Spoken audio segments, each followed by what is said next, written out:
মেহেরিনের ডাকাডাকি চিৎকারে বাড়ির বাকি সদস্যরা ড্রয়িং রুমে উপস্থিত হয়। রাহেলা আর রুমিও এসেছে আবারও। রুমির চেহারায় বিরক্তির ছাপ স্পষ্ট ফুটে আছে। রুমি বিড়বিড়িয়ে বলল, মায়ের হাতে থাপ্পড় খেয়েছে না, এখন অতিরিক্ত যত্ন পাওয়ার জন্য অজ্ঞান হওয়ার নাটক করছে। তোমাকে আমি চিনি না মনে করেছো মেজো ভাবি? ভুলো আমি এখন তোমার ধারে কাছে ঘেঁষতে যাব না। মেহরিন শেফালির দিকে তাকিয়ে বলল, বড় ভাবি, মেজো ভাবি জ্ঞান ফেরানোটা জরুরি। মেজের উপর এভাবে রাখা ঠিক হবে না, তাকে ধরো, রুমে নিয়ে যেতে হবে।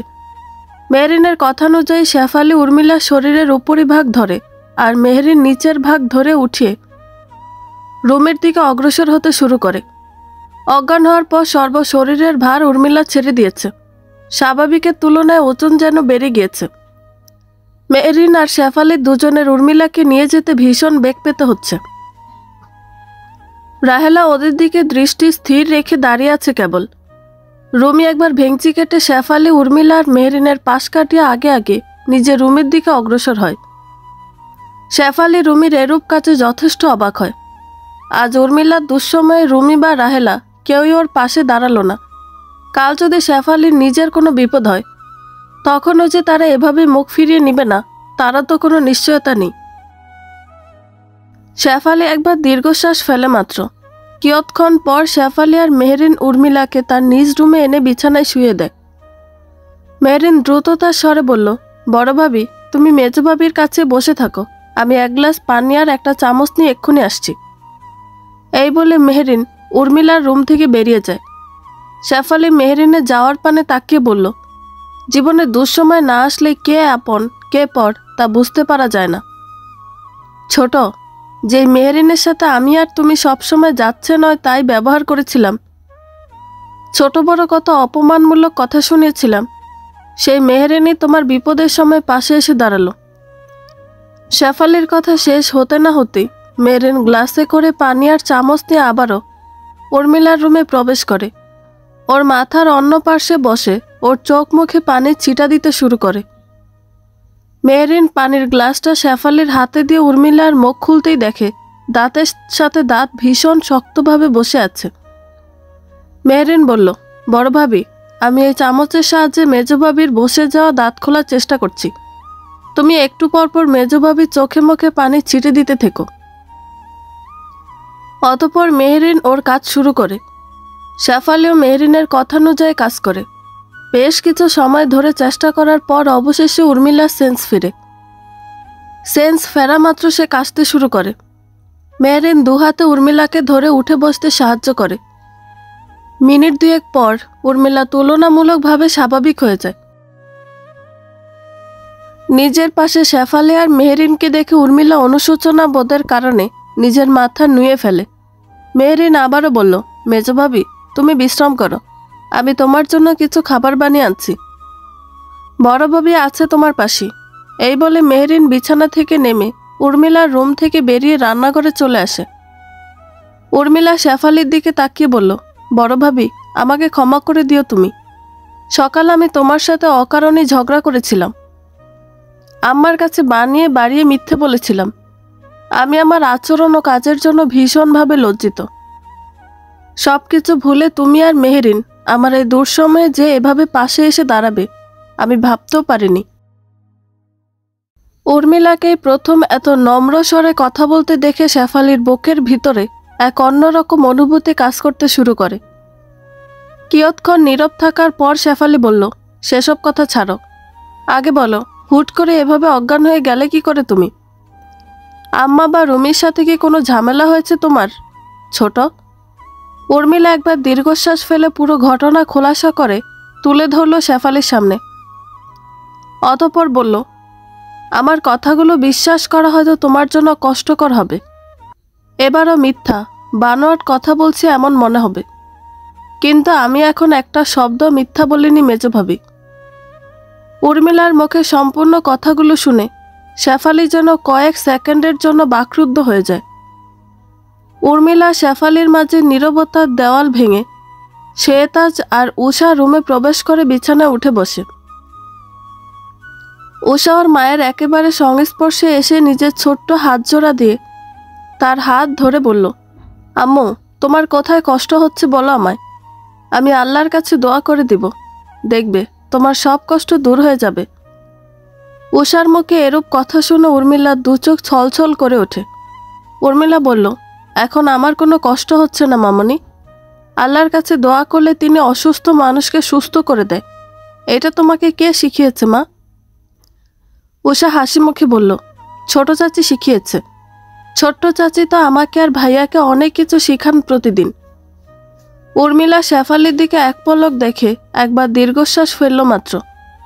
কিয়ৎক্ষণ পর মেহেরিন একটা ট্রে হাতে নিয়ে উর্মিলার রুমে প্রবেশ করে।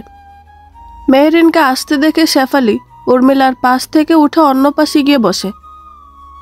মেহেরিন শেফালির পূর্বের স্থানে বসে বলল, মেজো ভাবি, আপাতত তোমার জন্য কয়েক প্রকার সবজি দিয়ে এই পাতলা ঝোল বানিয়ে এনেছি। এটুকু খেতে পারলে তোমার শারীরিক দুর্বলতা অনেকটা কেটে যাবে। উর্মিলা নিঃশব্দে মেহরিনের কথা মেনে নিয়ে খেতে শুরু করে। উষা, শেহতাজ এমনকি শেফালিও গভীর দৃষ্টি নিয়ে উর্মিলাকে খেতে দেখছে। মেহরিন বিষয়টা লক্ষ্য করে বলল, তোমাদের কি ক্ষুধা পেয়েছে? শেফালি নিজের দৃষ্টি সরিয়ে নীরব রয়। উষা শেহতাজের দিকে এক পলক দেখে ওপর নিচ মাথা নাড়ায়। মেহরিন শেহতাজের দিকে তাকালে শেহতাজ মাথা নুয়ে ফেলে।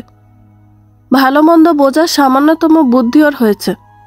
মেহরিন ওদের নীরবতার ভাষা বুঝতে পেরে বলল, তোমরা কিছু সময় অপেক্ষা করো, আমি তোমাদের জন্য চটজলদি কিছু বানিয়ে আনার চেষ্টা করছি। এই বলে মেহরিন আবারও রুম থেকে বেরিয়ে যায়। অতিরিক্ত ক্ষুধার কারণে উর্মিলার এত সময় ধরে যেন এসবের প্রতি কোনো খেয়ালই ছিল না। সে দ্রুত পারছে নিজের হাতে থাকা বাটিতে রাখা খাবারগুলো শেষ করছে। শেফালি এখনও নীরব হয়ে বসে রয়। রাতের বেলা নিজ রুমে আয়নার সামনে বসে শেফালি নিজের চুল চিরুনি করছে। সেই সময় রাজিবুল ক্লান্ত মুখশ্রী নিয়ে রুমে প্রবেশ করে। আলনার কর্নারে কাঁধের ব্যাগটা রেখে বিছানায় এসে বসে পরনের শার্ট খুলতে শুরু করে। শেফালি বলল, আমরা মানুষ চিনতে বড্ড ভুল করেছি জানো। শেফালির মুখে হঠাৎ এমন কথা শুনে রাজিবুল বেশ অবাক হয়েছে। রাজিবুল শেফালির দিকে তাকিয়ে অবাক স্বরে বলল, রাত বিরাতে উল্টোপাল্টা কিছু খেয়েছো নাকি তুমি শেফালি? আমি সম্পূর্ণ সুস্থ আর স্বাভাবিক আছি। আজ আসলে কে আমাদের আপন আর কে আমাদের পর তা একটু হলেও বুঝতে পেরেছি আমি। এত হেয়ালি না করে কি হয়েছে সেটা খোলাসা করে বলো তো। অতঃপর শেফালি দুপুরের পর ঘটে যাওয়া সকল ঘটনা রাজিবুলকে খোলাসা করে বলে। সম্পূর্ণ ঘটনা শোনার পর রাজিবুল কয়েক সেকেন্ড নীরব থেকে হুট করে শব্দ করে হাসতে শুরু করে। রাজিবুলের হাসির শব্দ শুনতে পেয়ে শেফালি ওর দিকে ঘুরে বসে বলল, হাসছো কেন এভাবে? রাজিবুল হাসি থামিয়ে বলল, এ আমি কোন শেফালিকে দেখছি? আজ সকালেই যেই শেফালিকে রেখে আমি অফিসে গেলাম, তুমি আদৌ সে? মাত্র কয়েক ঘন্টার ভিতরে একটা মানুষের ভিতর এতটা পরিবর্তন হতে পারে কি করে? আমি শুধু স্বার্থ বুঝে পাশে থাকা মানুষ আর নিঃস্বার্থভাবে পাশে থাকা মানুষের মাঝে পার্থক্যটা দেখাতে চাইছি তোমায় রাজীব। তোমার চোখে ইতিমধ্যে একটা পর্দা পড়তে শুরু করেছে বুঝলে। তুমি নিজের চিন্তা বুদ্ধি করার ক্ষমতা হারিয়ে ফেলেছ। তেমন কিছুই না। মেহরিন আর ওর স্বামী আসল মুখোশধারী, এটা বুঝতে শিখো। এভাবে বলল না, ঠান্ডা মাথায় চিন্তা করা উচিত আমাদের। ভুলে যেও না শেফালি, রিজওয়ান আমার শরীরে হাত ওঠানোর ও আমাকে অপমানমূলক কথা শোনানোর সাহস করেছিল। আমি বা আমার ভাই যে এবারের বংশধর নই এমনটাও বলেছিল সে। হুট করে আমাদের সাথে দুর্ব্যবহার করে আবার হুট করে আমাদের প্রতি সহানুভূতি আচরণের শেষ থাকে না ওদের। এরা মুখোশধারী নয়তো কারা মুখোশধারী হবে শুনি? আমাদের দল ভারী আর ওরা মাত্র দুজন, তাই আমাদের সাথে ভালো মানুষের আচরণ দেখিয়ে আমাদের মনে দুর্বলতার জায়গা করে নিতে চাইছে ওরা। এরপর সুযোগ বুঝে আমাদের পিঠে ছুরি ঢুকিয়ে প্রতারণা করতেও দুবার ভাববে না বুঝলে। আর তুমি উর্মিলার বলা কথাগুলোই বা বিশ্বাস করে নিলে কি করে? ও তো একটা নাটকবাজ স্বভাবের মেয়ে। হয় যদি 1% তা নিজের মতো করে বাড়িয়ে আরও 99% করে তুলে ধরবে, যেন সে ধোয়া তুলসী পাতার মতো স্বচ্ছ আর বাকিরা ওর খুব খারাপ। আমার রুমির প্রতি আমার শতভাগ বিশ্বাস আছে। আম্মা তোমার বা উর্মিলার সাথে অকারণে কোনোরূপ খারাপ আচরণ করবেন না আমি জানি। তাই কে আসলে আমাদের আপন আর কে আমাদের পর তা নিয়ে নতুন করে ভাবতে যেও না। আম্মা, রুমি আর রফিকুলই আমাদের আসল আপন মানুষ ছিল, আছে, ওরাই সারা জীবন থাকবে। এই বলে রাজিবুল ওয়াশরুমে চলে যায়। শেফালি নীরব হয়ে রাজিবুলের বলে যাওয়া কথাগুলো ভাবে। রাতের বেলা আঙিনায় এপাশ থেকে ওপাশ তো ওপাশ থেকে এপাশ পায়চারি করতে করতে বারবার মূল দরজার দিকে নিজের অস্থির দৃষ্টি নিক্ষেপ করছে মেহরিন। কিয়ৎক্ষণ পর ডাইনিং টেবিলের সম্মুখে থাকা দেওয়ালের ওপর রাখা ঘড়ির দিকে দৃষ্টি যায় মেহরিনের। ঘড়িতে তখন 9:30। রিজওয়ানের অফিসে আজই প্রথম দিন ছিল। আজই এত দেরি হচ্ছে কেন ওর বাড়ি ফিরতে, সে বিষয়ে চিন্তা করে কুলিয়ে উঠতে পারছে না মেহরিন। মেহরিনের চিন্তার ঘোর কাটে মূল দরজা থেকে ভেসে আসা রিজওয়ানের ডাকে। মেহরিন দ্রুততার সাথে রিজওয়ানের দিকে তাকিয়ে ওকে সুস্থ অবস্থায় দাঁড়িয়ে থাকতে দেখে ছোট্ট করে একবার নিঃশ্বাস ফেলে। অতঃপর রিজওয়ানের কাছে এগিয়ে গিয়ে ওর কাঁধে থাকা ব্যাগটা নিজ হাতে নিয়ে বলল, প্রথম দিনে এত দেরি হলো যে? কাজের কি খুব চাপ পড়েছে তোমার উপর? রিজওয়ান মেহরিনের দিকে এক পলক তাকিয়ে স্বচ্ছ হাসি দিয়ে সামনের দিকে অগ্রসর হতে হতে বলল, কাজ তো আজ থেকে শুরু হলো মাত্র, রোজই এমন দেরি হবে বাড়ি ফিরতে। আমজাদ চাচা বলেছেন, কাজের প্রতি আমি যত বেশি গুরুত্ব দিব, যত বেশি দক্ষতা অর্জন করব, আর আমার কাজ দ্বারা কোম্পানির যত বেশি লাভ হবে, আমার পথ ততই দ্রুত উপরের দিকে যাবে। মেহরিন রিজওয়ানের সাথে সিঁড়ি বেয়ে উপরে উঠতে উঠতে কৌতূহলের স্বরে প্রশ্ন করল, কি কাজ করতে হয় সেখানে তোমায়? অফিসে আমার মতো আরও 300 কর্মচারী আছে জানো। তাদের সবাইকে মোট 20টা গ্রুপে ভাগ করে কাজ বুঝিয়ে দিয়েছেন স্যার। আমার কাজ এতটা কঠিন না, কিন্তু এই 20টা গ্রুপে তৈরিকৃত 40টা হাতে কলমে লেখা ইংরেজি শব্দের চিঠি আমাকে এক স্থানে বসে কম্পিউটারে টাইপ করে বিভিন্ন জায়গায় মেল করে দিতে হয়। আমি যাওয়ার পর আমজাদ চাচা আমার সব সার্টিফিকেটগুলো চেক করে আমাকে একজন দক্ষ কর্মচারীর আন্ডারে দিয়ে কিভাবে কম্পিউটারে টাইপ করতে হয় আর কিভাবে মেল করতে হয় সেই সব শিখিয়ে দিয়েছেন। আজ নতুন তো, তাই সব কাজ শিখে উঠতে উঠতে লম্বা সময় লেগে গিয়েছিল আমার। তবে কাজ করতে আমার ভীষণ ভালো লাগছিল জানো, নিজেকে কেমন স্বাধীন লাগছিল। মেহরিন মুগ্ধ দৃষ্টি নিয়ে রিজওয়ানের দিকে তাকিয়ে এত সময় ধরে বলা ওর সব কথা শুনল। কথা বলতে বলতে রিজওয়ান মেহরিনকে নিয়ে নিজ রুমে চলে এসেছে। রিজওয়ান মেহরিনের দিকে তাকিয়ে বলল, বউ, আমার না ভীষণ ক্ষুধা লেগেছে, খেতে দিবে একটু? রিজওয়ানের মুখে এরূপ কথা শুনে মেহরিনের হুঁশ ফিরে। কথার তালে সে খেয়ালহারা হয়ে গিয়েছিল যে রিজওয়ানকে খেতে দিতে হবে। মেহরিন বলল, তুমি হাত মুখ ধুয়ে কাপড় পরিবর্তন করে নাও, আমি এক্ষুনি তোমার জন্য খাবার নিয়ে আসছি।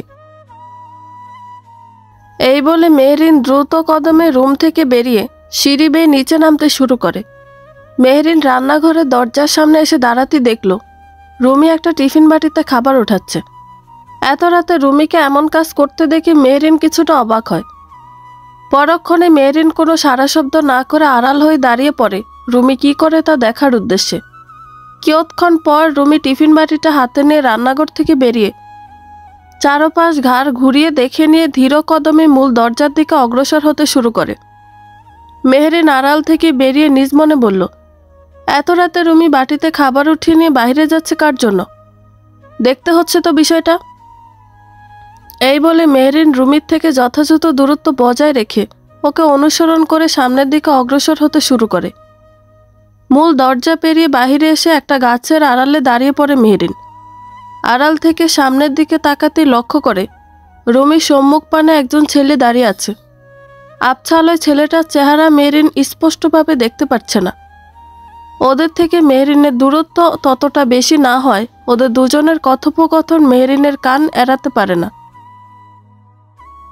রুমি ছেলেটিকে উদ্দেশ্য করে বলল, আমার হাতে রান্না করা মাছের ভুনো খাওয়ার জন্য তো ভীষণ জেদ নিয়ে বসেছিলে তুমি, আর তোমার জেদ পূরণ করতে আজ আমায় রান্না করতে হয়েছে।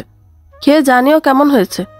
ঠিক আছে, এভাবে আর জেদ করবে না আমার হাতে রান্না করা খাবার খাওয়ার জন্য। বাড়ির সবার আড়ালে বাটি ভরে তোমার জন্য খাবার নিয়ে বাইরে আসাটা আমার জন্য কতটা ঝুঁকিপূর্ণ হয়ে যায় তা এবার থেকে বুঝতে শিখো। সবসময় তো বলি না, মাসে একদিন বলি, তাতেও তোমার এত বাহানা দেখাতে হয় রুমি। আমার যে সমস্যা তা বুঝতে চাও না কেন তুমি জিহাদ? জিহাদ নামটা শোনা মাত্রই মেহরিনের হাত অটোমেটিক মুখের উপর চলে আসে। জিহাদ যে তাদের গ্রামের চেয়ারম্যানের ছেলে। চেয়ারম্যান লোকটা ভীষণই বর্বর স্বভাবের। নিজের সামান্য ক্ষমতা আর আয় এর জন্য অহংকারে মাটিতে যেন তার পা পড়ে না। গ্রামের কৃষকদের ওপরও অত্যাচার করে, চড়া সুদে গরিব চাষিদের টাকা ধার দেয়। পরবর্তী সেই টাকা শোধ করতে না পারলে সেসব চাষিদের সকল সয় সম্পত্তি নিজের নামে করে নিয়ে তাদের সর্বস্ব হারা করে দেয়। তারই ছেলের সাথে রুমি গোপনে সম্পর্কে জড়িয়েছে বুঝতে পেরে মেহরিনের মুখশ্রী জুড়ে চিন্তার ছাপ স্পষ্ট হয়। পরক্ষণেই জিহাদের কথা কানে পড়তে মেহরিন আবারও ওদের দিকে লক্ষ্য করে। আমার বাড়িতে প্রতিবেলা ভালো ভালো খাবারের অভাব হয় না। যখন যেটা খাওয়ার জন্য ইচ্ছে পোষণ করি তখন সেটাই পাই আমি। কিন্তু আমার কাছে তোমার হাতে রান্না করা খাবারের মূল্য অনেক বেশি। এই খাবার খেয়ে আমি যতটা তৃপ্তি পাই তা ওসব খেয়ে পাই না, বুঝলে? তাই আমি তোমার কোনো কথা শুনতে চাই না। প্রতি মাসে একদিন করে তুমি আমাকে তোমার নিজ হাতে রান্না করা খাবার দিবে, যেভাবে পারো। জিহাদের জেদের সামনে হার মানতে হয় রুমিকে। রুমি একবার শব্দ করে নিঃশ্বাস ফেলে বলল, ঠিক আছে, আমি চেষ্টা করব, কিন্তু এভাবে আর বেশি দিন চালিয়ে নিয়ে যাওয়া আমার পক্ষে সম্ভব হবে না। তুমি আমার কথা তোমার বাড়িতে কবে বলবে জিহাদ? কয়েকদিন পর আমি শহরে যাব। বাবা তার পরিচিত একজন লোকের সাথে কথা বলে আমার জন্য উচ্চ পদে চাকরির ব্যবস্থা করে দিয়েছেন। সেখানে জয়েন হওয়ার জন্য চূড়ান্ত চিঠি এসেছে আমার কাছে। চাকরিতে জয়েন হই, এরপর নিজের কাজটা ভালোভাবে বুঝে না হয়ে গেলেই তোমার কথা আমার বাড়িতে জানিয়ে দিব আমি। ঠিক আছে, এখন বাড়িতে যাও, আমাকেও যেতে হবে। এত রাতেও সদর দরজা খোলা রয়েছে, কেউ দেখে দরজা আটকে দিলে সারা রাত আমাকে বাড়ির বাহিরেই কাটিয়ে দিতে হবে। ওদের কথোপকথন ফুরিয়ে এসেছে বুঝে মেহরিন আড়াল থেকে বেরিয়ে বাড়ির ভিতরে আগে চলে আসে। কিয়ৎক্ষণ পর রুমিও বাড়ির ভিতর প্রবেশ করে মূল দরজা ভিতর থেকে আটকে দিয়ে বলল, যাক বাবা, এই সময় কেউ আর এদিকে আসেনি, বেঁচে গেলাম। এই বলে রুমি যেই না সামনের দিকে ঘুরে তক্ষুনি মেহরিনকে রান্নাঘরের দরজার সামনে দাঁড়িয়ে ওর দিকে তাকিয়ে থাকতে দেখে বেশ ঘাবড়ে যায়। রুমি শুকনো ঢোক গিলে কোনো রকমে নিজেকে সামলে নিয়ে নিজ রুমের দিকে হাঁটতে শুরু করে। মেহরিন নীরব রয়। এটা সঠিক সময় নয় রুমির সাথে এসব বিষয়ে কথা বলার। অতঃপর মেহরিন নিজ চেহারায় স্বাভাবিক ভাব স্পষ্ট রেখে রান্নাঘরের ভিতরে প্রবেশ করে রিজওয়ানের জন্য প্লেটে খাবার সাজিয়ে নিয়ে নিজ রুমের উদ্দেশ্যে হাঁটা ধরে। মেহরিন কিছুটা আনমনা ভাব নিয়ে খাবারের ট্রেটা হাতে রাখা অবস্থায় নিজেদের রুমে প্রবেশ করে বিছানার পাশে থাকা টেবিলের সম্মুখে এসে স্থির হয়ে দাঁড়ায়। কিয়ৎক্ষণ পর কাঁধে কারোর স্পর্শে কিঞ্চিত ভরকে ওঠে মেহরিন পিছন ফিরতেই রিজওয়ানকে দাঁড়িয়ে থাকতে দেখে ছোট্ট করে একবার নিঃশ্বাস ফেলে। রিজওয়ান বলল, কখন থেকে তোমাকে ডেকে যাচ্ছি, শুনছই না তুমি? কোন চিন্তা এত গভীরভাবে ডুবে আছো মেহরিন? রুমির বিষয়টা মেহরিন এখনই রিজওয়ানকে বলবে নাকি বলবে না সেই বিষয়ে ওর মন ভীষণভাবে খসখস করছে। অতঃপর মেহরিন এই বিষয়ে ভাবার জন্য নিজেকে কিছুটা সময় দিতে আপাত পরিস্থিতি সামলাতে বলল, ভাবছিলাম এই সংসারটা তো আমার, বড় ভাবি মেজো ভাবির, আমাদের সবারই। আমরা একে অপরের সাথে রেষারেষি না করে যদি মিলেমিশে থাকার চেষ্টা করি তাহলে কি হয় না? মানছি বড় ভাবি মেজো ভাবি বিগত সময়গুলোতে আমাদের দুজনের সাথে অনেক খারাপ ব্যবহার করেছেন, কটু ও কষ্টদায়ক কথা শুনিয়েছেন, কিন্তু আমরাও যদি এখন তাদের সাথে তাদের মতো আচার ব্যবহার করি তাহলে আমাদের আর তাদের মধ্যে তো কোনো পার্থক্য থাকবে না, বলো? তোমার নতুন চাকরি হয়েছে, দিনের পুরো সময়টা এমনকি রাতের প্রথম ভাগও তোমাকে কাজের জন্য বাইরে থাকতে হবে প্রতিদিন, কিন্তু আমাকে তো 24টা ঘন্টায় এ বাড়ির ভিতরেই থাকতে হবে। এই বাড়িতে বসবাসরত বাকি মানুষগুলোর সম্মুখেও দাঁড়াতে হবে। সারা জীবন কি এভাবেই তাদের সাথে আমরা আমাদের সাথে তারা রেষারেষি করেই কাটিয়ে দিব বলো? মেহরিনের বলা কথাগুলো রিজওয়ান নীরব হয়ে শোনে। কিয়ৎক্ষণ পর মেহরিন আবারও বলল, বাবার বয়স হয়েছে, কিছুদিন পর এমনিও তিনি নিজ থেকেই দেশে একেবারের জন্য চলে আসবেন। বাড়ির মানুষগুলোর আসল চেহারা সম্পর্কে তিনি অবগত নন। হুট করে সবকিছু জানতে পেরে যদি তার বড় কোনো ক্ষতি হয়ে যায় তখন কি হবে? যদি তিনি দেশে ফেরার আগেই কিংবা তাকে সবার সম্পর্কে সব সত্য জানানোর পূর্বেই আমাদের মিলেমিশে চলার চেষ্টার ফলস্বরূপ পরিবারের সবার চিন্তা ভাবনা, আচার আচরণ পরিবর্তন হয়, তাহলে কি খুব খারাপ হবে?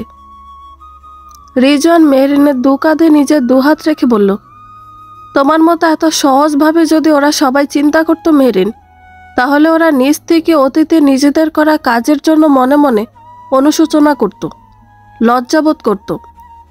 বিগত 2 দিন ধরে আমি ওদের প্রত্যেকের চেহারায় আমাদের জন্য কেবল রাগ ক্ষোভ ব্যতীত কিছুই দেখিনি। বিষাক্ত সাপদের শত চেষ্টা করেও নিজেদের বশে আনানো যায় না। তারা কেবল আমাদের দেখানোর জন্য নিজেদের বশীভূত বলে দাবি করে, কিন্তু তাদের নিজস্ব সময় ও সুযোগ হলে তারা আমাদের নিজেদের শরীর দ্বারা পিষ্ট করে বিষদাঁত অবশ্যই বসিয়ে দিবে। তবে তুমি নমনীয় হয়ে চলতে চাইছো তখন চলতে পারো, কিন্তু নমনীয় হতে ধরে এসব বিষধর সাপদের আর কখনো নিজের মাথায় ছোবল দেওয়ার মতো সুযোগ দিও না। রইল বাবার কথা, তাকে একদিন না একদিন সব সত্য সম্পর্কে অবগত হতে হবে। আর এই সত্য জানানোর জন্য আমরা যদি অধিক সময় নিয়ে ফেলি, তাহলে আমাদের চারপাশে থাকা বিষধর সাপেরা তাদের বিষাক্ত চিন্তাধারা দ্বারা বাবার মন ও মস্তিষ্ক দখল করে নিবে। তাই আমি খুব শীঘ্রই আমার মতো করে বাবাকে সম্পূর্ণ সত্য সম্পর্কে অবগত করার যথাযথ চেষ্টা করব। রিজওয়ানের বলা প্রতিটি কথার মানে মেহরিন খুব ভালোভাবে বুঝতে পারে। অতঃপর মেহরিন স্মিত হাসি দিয়ে বলল, কথা শুনে কিংবা বলে তো তোমার পেটের ক্ষুধা নিবারণ হবে না। খাবারগুলো মনে হয় ঠান্ডা হয়ে গিয়েছে, একটু অপেক্ষা করো, আমি খাবারগুলো আবার গরম করে নিয়ে আনতেছি। এই বলে মেহরিন খাবারের ট্রেটা নিতে টেবিলের দিকে অগ্রসর হতেই রিজওয়ান মেহরিনের হাত ধরে ওকে নিজের কিছুটা কাছে টেনে নিয়ে বলল, আর নতুন করে খাবার গরম করতে হবে না তোমায়, একটু ঠান্ডা হলেও সমস্যা নেই। তুমি আমায় নিজ হাতে খাইয়ে দাও যদি, তাহলে এই খাবারই আমার কাছে অতুলনীয় স্বাদের হয়ে যাবে। রিজওয়ানের এরূপ কথা শুনে মেহরিনের ঠোঁটে হালকা হাসির রেখা ফুটে ওঠে। মেহরিন হাসি মুখে বলল, ঠিক আছে, বসো তুমি, আমি নিজ হাতে তোমায় খাবার খাওয়াবো আজ। অতঃপর রিজওয়ান বিছানায় গিয়ে বসে।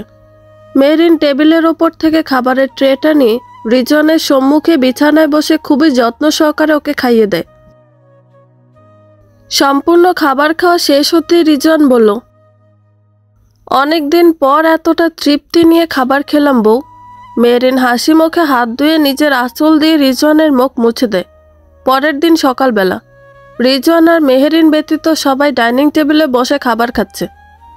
সেই সময় রাজিবুল বলল, নানান ঝামেলায় তোমাদের একটা গুরুত্বপূর্ণ বিষয় সম্পর্কে জানানোর কথা স্মরণহারা হয়ে গিয়েছিল আমার। রাহেলা খাবার খেতে খেতে বললেন, কি বিষয়?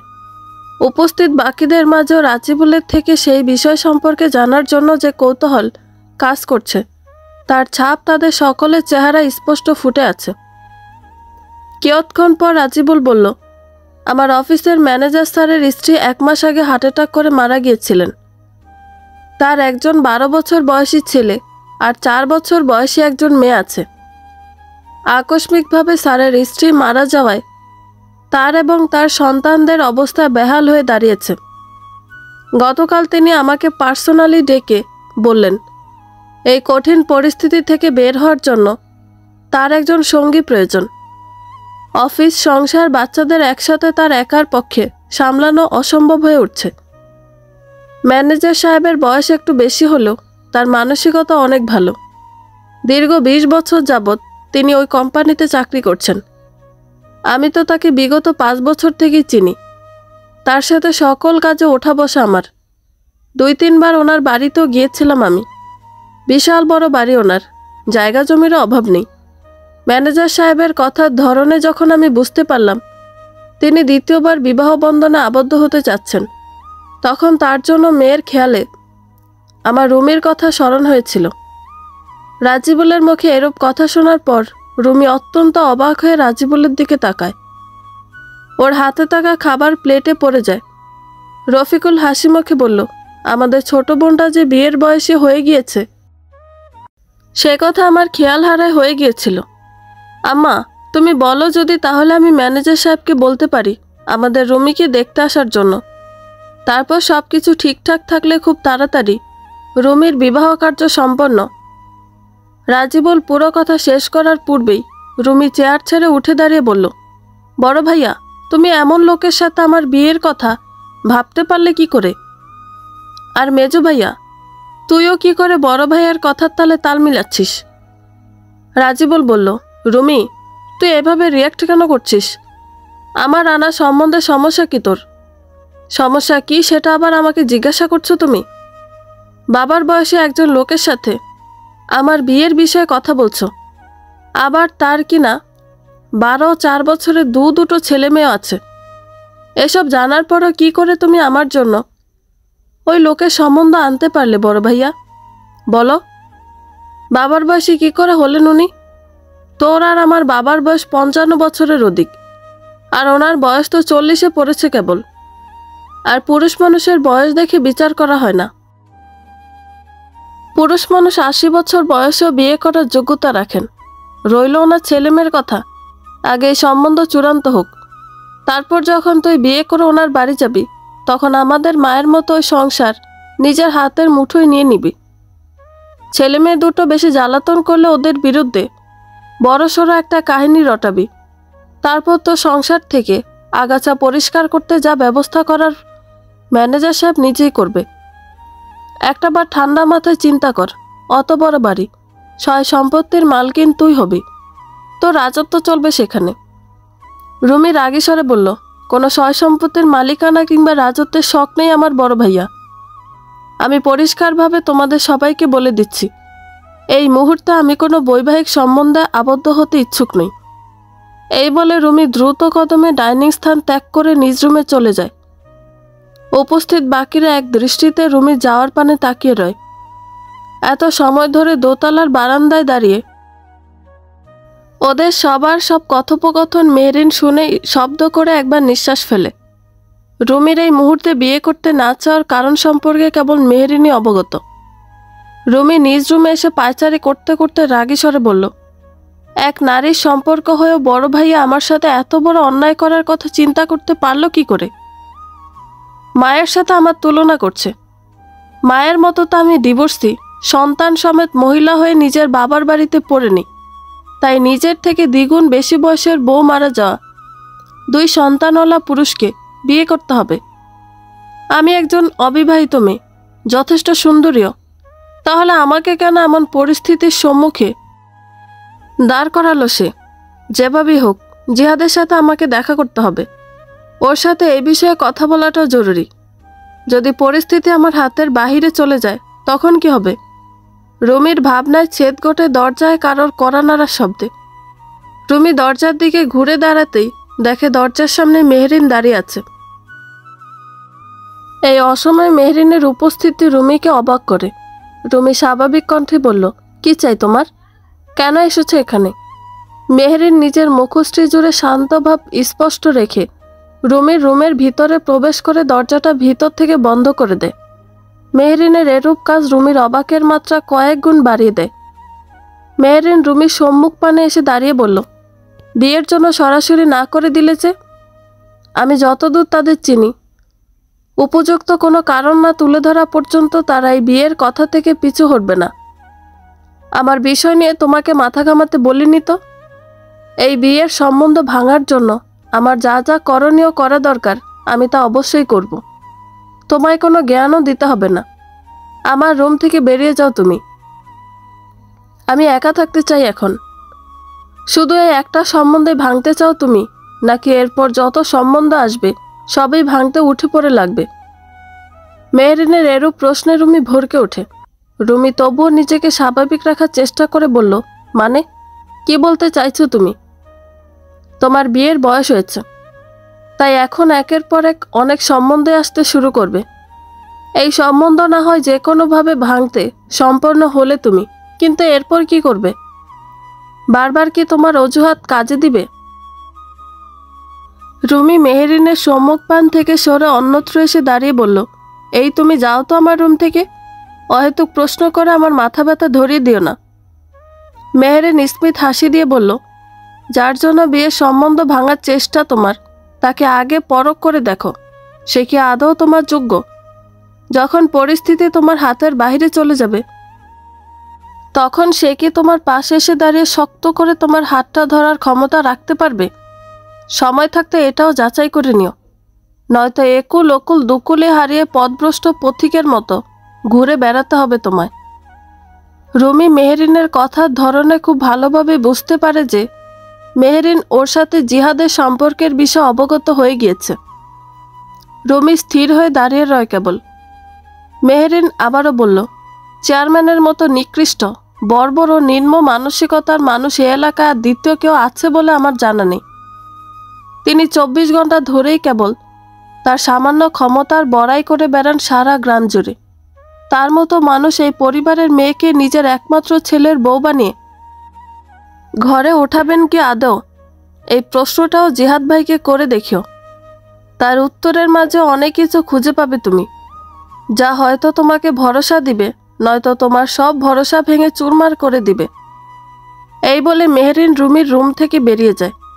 রুমি ধপ করে বিছানায় বসে পড়ে। মেহেরিনের বলে যাওয়া প্রতিটা শব্দ রুমির কানে বাজছে এখনো।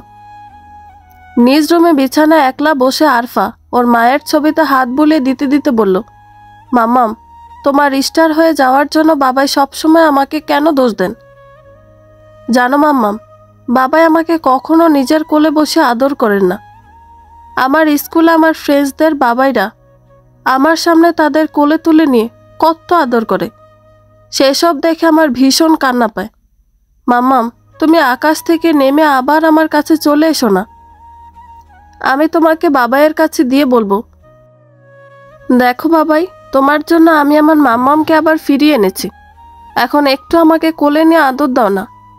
কথাগুলো বলতে বলতেই ছোট্ট আরফার দু চোখ দিয়ে অশ্রু ঝরতে শুরু হয়। আরফা দুহাতে নিজের চোখের পানি মুছে নিজের মায়ের ছবিটা যত্ন সহকারে বেডসাইড টেবিলের ওপর রেখে বিছানা থেকে নেমে জানালার রেলিং ধরে দাঁড়িয়ে দূর আকাশে দৃষ্টি স্থির করে। রাতের বেলা শেফালি আয়নার সামনে দাঁড়িয়ে বিনুনি করছে। সেই সময় রাজিবুল শান্ত স্বরে বলল, শেফালি, তুমি আগামীকাল রুমির সাথে আমার আনা সম্বন্ধের বিষয়ে কথা বলো, আর যেভাবেই হোক ওকে রাজি করানোর চেষ্টা করো। সকালে শুনলে না রুমি কি বলল? এই লোককে বিয়ে করতে চায় না সে। আমি বোঝালে সে বুঝে যাবে এত সহজ সরল মেয়ে রুমি নয়, তা তুমি খুব ভালোভাবেই জানো। রুমিকে বুঝতে হবে, আর এই বিয়ে করার জন্য ওকে রাজি হতে হবে। তুমি তোমার সবটুকু দিয়ে ওকে রাজি করানোর চেষ্টা করবে। তুমি ব্যর্থ হলে আমি মাকে বলবো কাজটা যেভাবেই হোক তিনি যেন সম্পন্ন করেন। এই সম্বন্ধের পিছনে তুমি এত মরিয়া হয়ে পড়লে কেন বলো তো রাজীব? রাজিবুল বসা অবস্থা থেকে উঠে শেফালির পিছনে এসে দাঁড়িয়ে বাঁকা হেসে বলল, ম্যানেজার সাহেবের সাথে রুমির বিয়ের সম্বন্ধ পাকা হলে আমাদের জন্য সেটা অনেক ভালো হবে। ভালো কিভাবে হবে শুনি?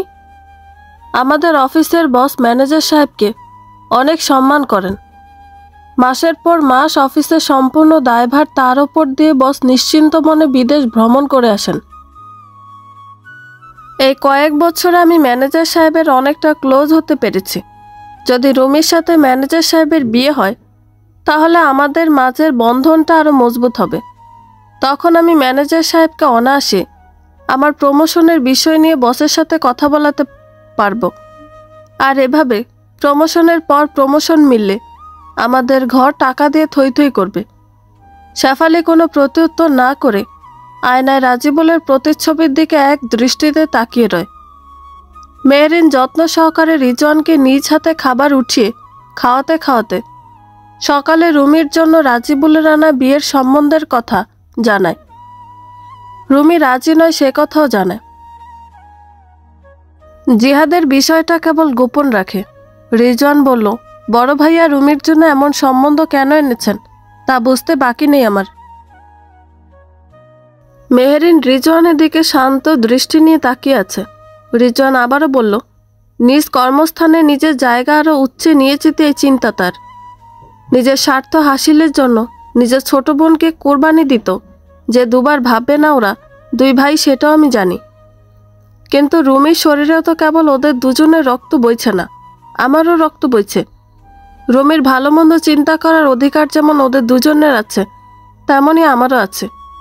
রুমি যদি শেষ পর্যন্ত এই সম্বন্ধে রাজি না থাকে, তাহলে ওদের আমি রুমির উপর জোর খাটাতে দিব না কখনো, কিছুতেই। রিজওয়ানের এরূপ কথা শুনে মেহরিনের ঠোঁটে হাসির রেখা ফুটে ওঠে। নিজ রুমে বিছানায় পাশাপাশি বসে আছে উর্মিলা আর রফিকুল। উর্মিলা বলল, বড় ভাইয়ের মতো চালাক চতুর কবে হবে তুমি শুনি?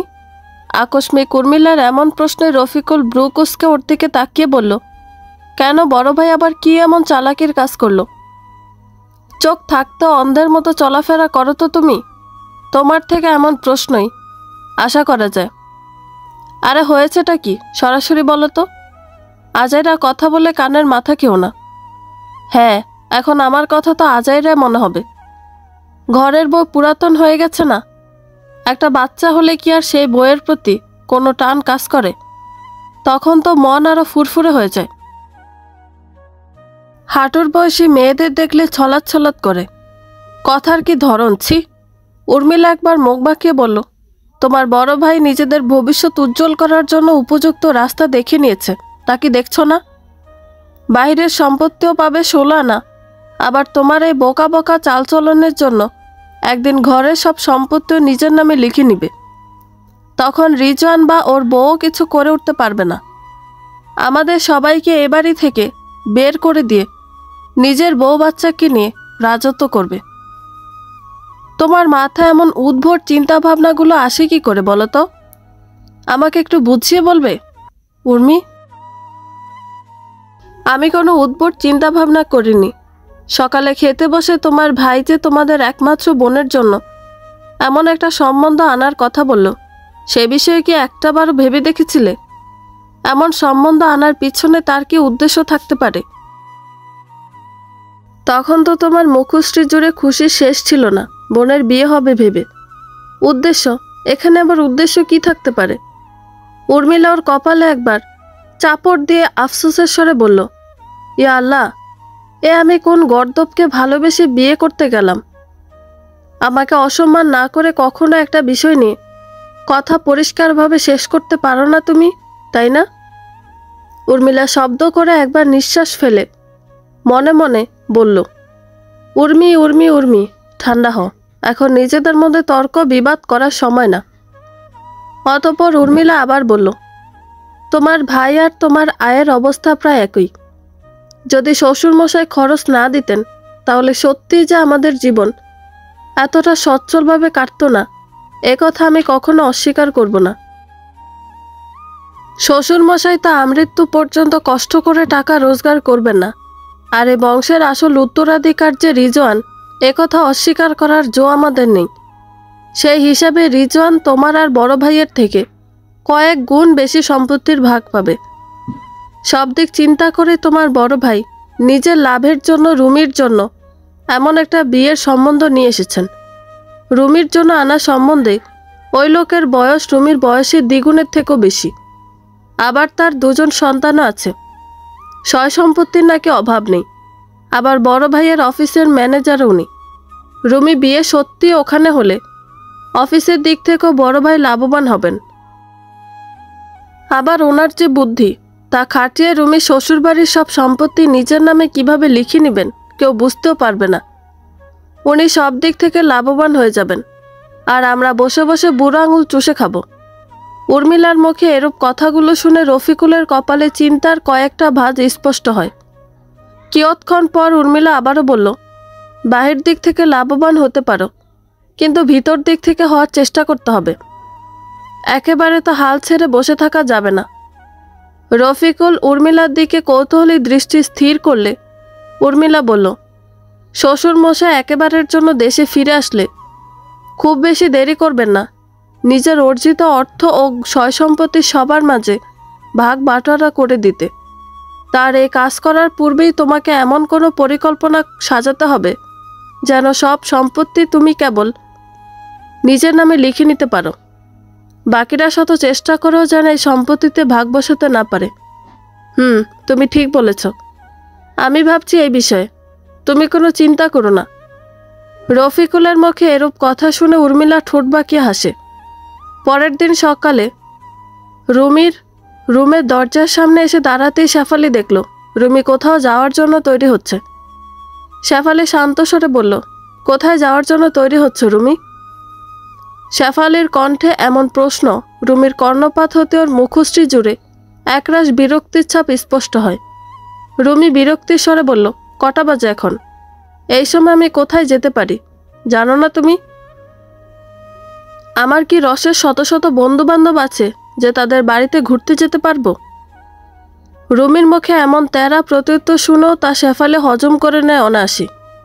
কেন জানি না এখন আর আগের মতো কথায় কথায় মুখ লাগিয়ে কারোর সাথে ঝগড়া করতে ইচ্ছে হয় না ওর।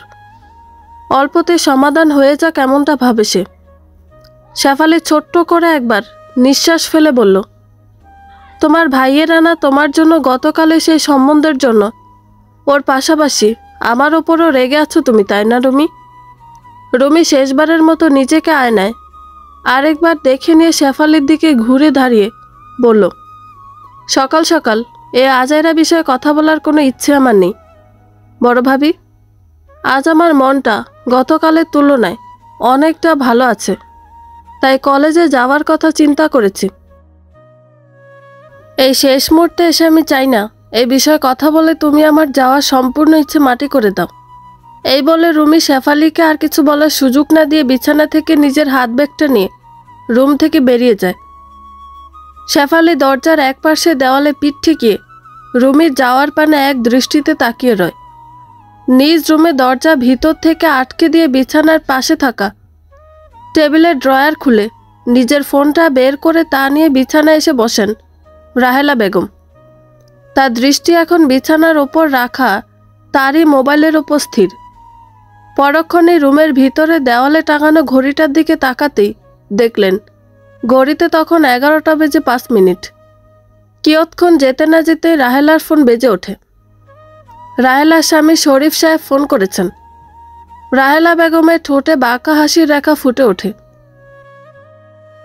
পরক্ষণে হাসি থামিয়ে টেবিলের ওপর থাকা পানির বাটি থেকে স্বল্প পরিমাণ পানি নিয়ে নিজের চোখ ভিজান তিনি, যেন তাকে দেখে মনে হয় তিনি এত সময় ধরে কান্না করছিলেন।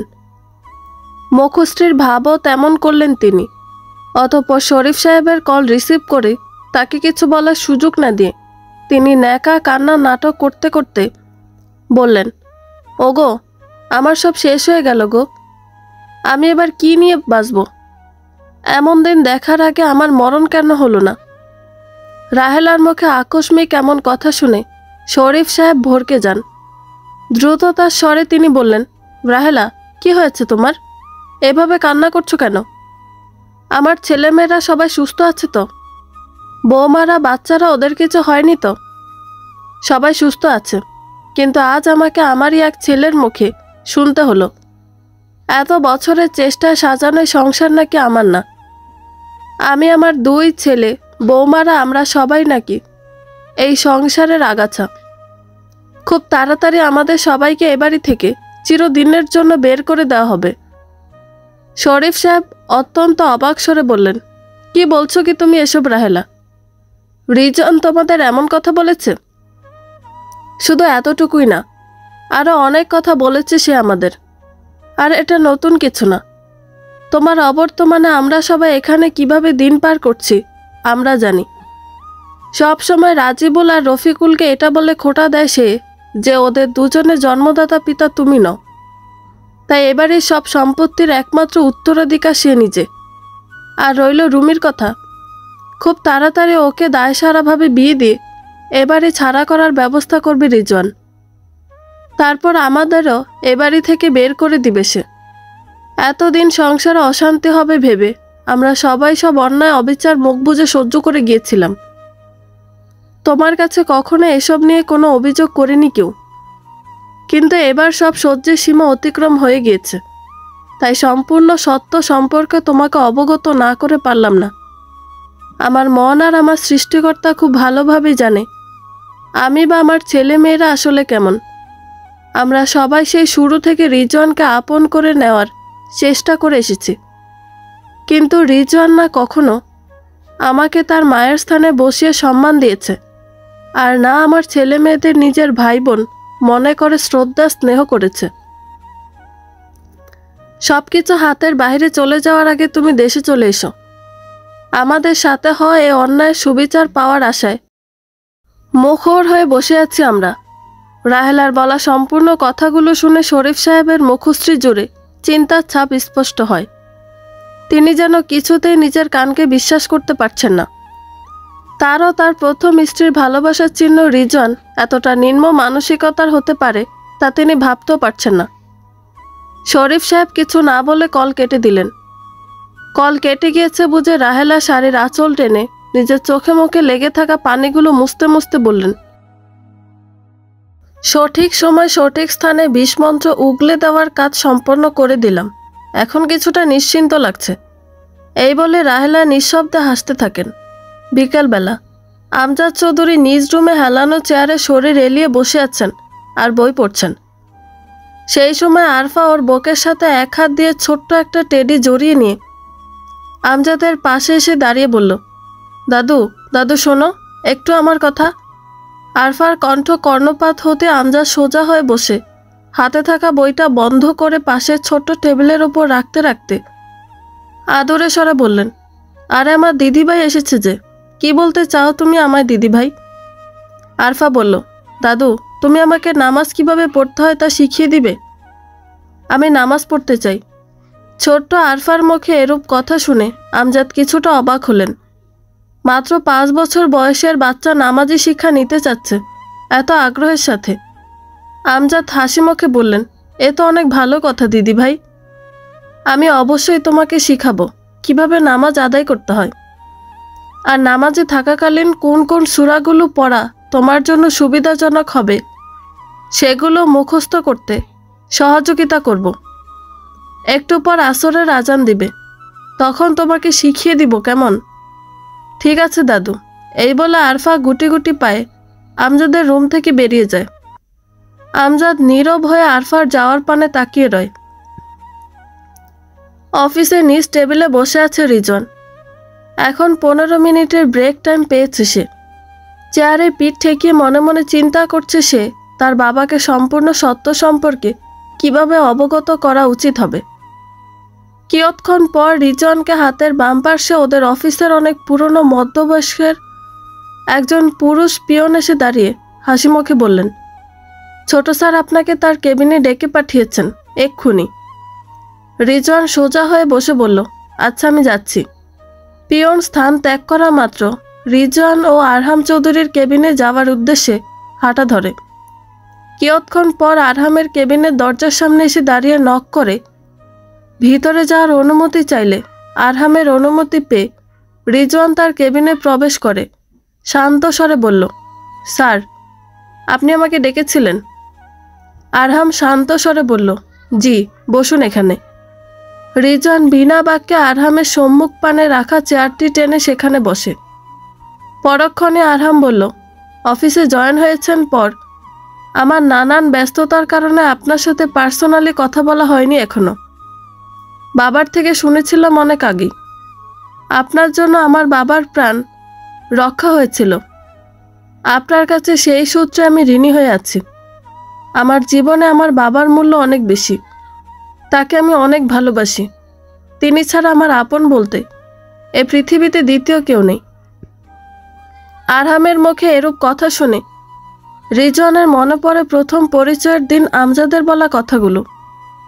আমজাদের সাথে থাকা সেদিনে সেই ছোট্ট মেয়েটি আরফাকে আরহাম আজও নিজের মেয়ে বলে মেনে নেয়নি, তা আজ আরও পরিষ্কারভাবে বুঝতে পারল রিজওয়ান। নিজের ভিতরে দলা পেকে আসা কিছু প্রশ্নগুলো আর বের হতে দিল না সে। শব্দ করে কেবল একবার নিঃশ্বাস ফেলল রিজওয়ান। কিয়ৎক্ষণ পর আরহাম আবারও বলল, বাবা খুশি হয়ে আপনাকে আমাদের কোম্পানিতে চাকরি দিয়েছেন। এই কাজের পাশাপাশি তিনি আমাকে কড়া শব্দে বলে দিয়েছেন আমি যেন আপনাকে কোম্পানি থেকে সব রকম সুযোগ সুবিধা দিই। এই বলে আরহাম ওর হাতের ডান পাশে থাকা টেবিলের ড্রয়ার খুলে একটা শপিং ব্যাগ বের করে রিজওয়ানের দিকে বাড়িয়ে দিয়ে বলল, এই ব্যাগটিতে আপনার জন্য একটি অ্যান্ড্রয়েড ফোন আর 2 মাসের বেতন রাখা আছে। আরহামের এরূপ কথা শুনে রিজওয়ান কিছুটা অবাক হয়। রিজওয়ান শান্ত স্বরে বলল, স্যার, আপনারা আমায় এত বেশি সুযোগ সুবিধা দিয়ে লজ্জায় ফেলে দিচ্ছেন। সেদিন বড় স্যারের প্রাণ আল্লাহ তাআলার রহমতে বেঁচে গিয়েছে। আমি তো উসিলা ছিলাম মাত্র, তাই মানবিকতার খাতিরে যতটুকু করা যায় করেছিলাম। আপনার করা উপকারের ফলস্বরূপ এই সুযোগ সুবিধাগুলো পাচ্ছেন আপনি। যদি এগুলো গ্রহণ না করেন তাহলে বাবার করা জবাবের সম্মুখীন হতে হবে আমায়, যা আমি চাই না। তাই না করবেন না। অতঃপর রিজওয়ান বাধ্য হয়ে আরহামের দেওয়া উপহার সামগ্রীগুলো গ্রহণ করে। আরহাম আবারও বলল, সামনের শুক্রবারে আপনার স্ত্রীকে নিয়ে আমাদের বাসায় আসবেন। দুপুরের খাবার একসাথে খাবো। এই দাওয়াত আমার তরফ থেকে। আর এ বিষয়ে আমি কোনো নারাজ বাক্য শুনতে রাজি নই। নিঃশব্দে মেনে নিন, মন থেকে খুশি হব। রিজওয়ান হাসি মুখে বলল, ঠিক আছে স্যার। অতঃপর রিজওয়ান বসা অবস্থা থেকে উঠে আরহামের কেবিন থেকে বেরিয়ে আসে। রাতের বেলা রাজিবুল বিছানায় শুয়ে আছে আর শেফালি রাজিবুলের মাথার পাশে বসে ওর মাথায় তেল মালিশ করে দিচ্ছে। রাজিবুল বলল, রুমির সাথে আমার আনা সম্বন্ধের বিষয়ে কথা বলেছিলে?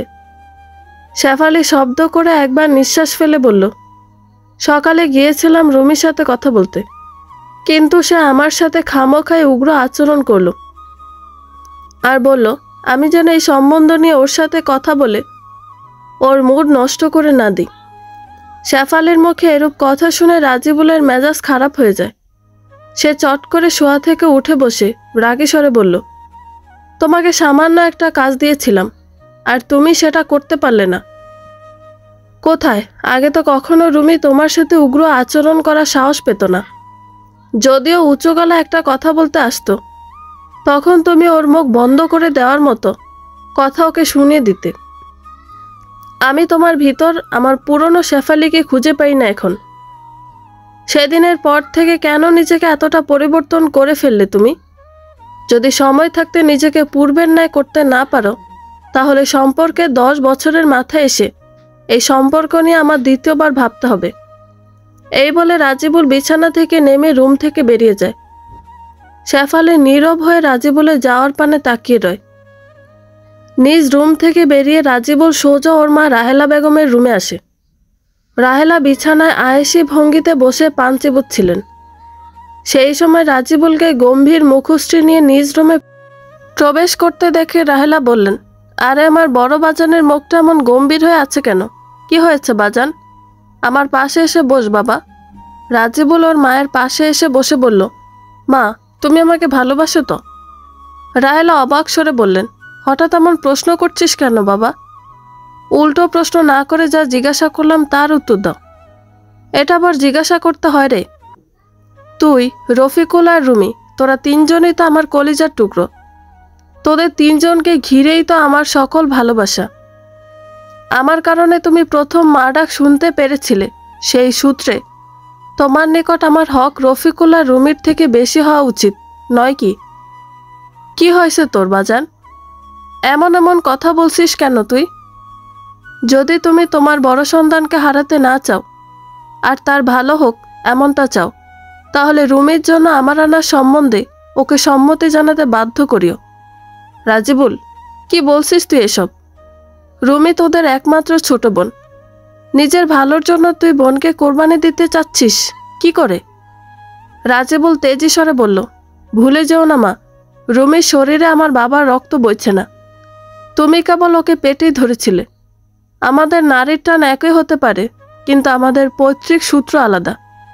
তাই নিজের ভালোর জন্য রুমিকে কোরবানি দিতে চাওয়া অন্যায় কিছু নয়। রাজিবুল, বাপ আমার, মাথা ঠান্ডা কর। এসব চিন্তা ভাবনা মাথা থেকে জেরে ফেল তুই।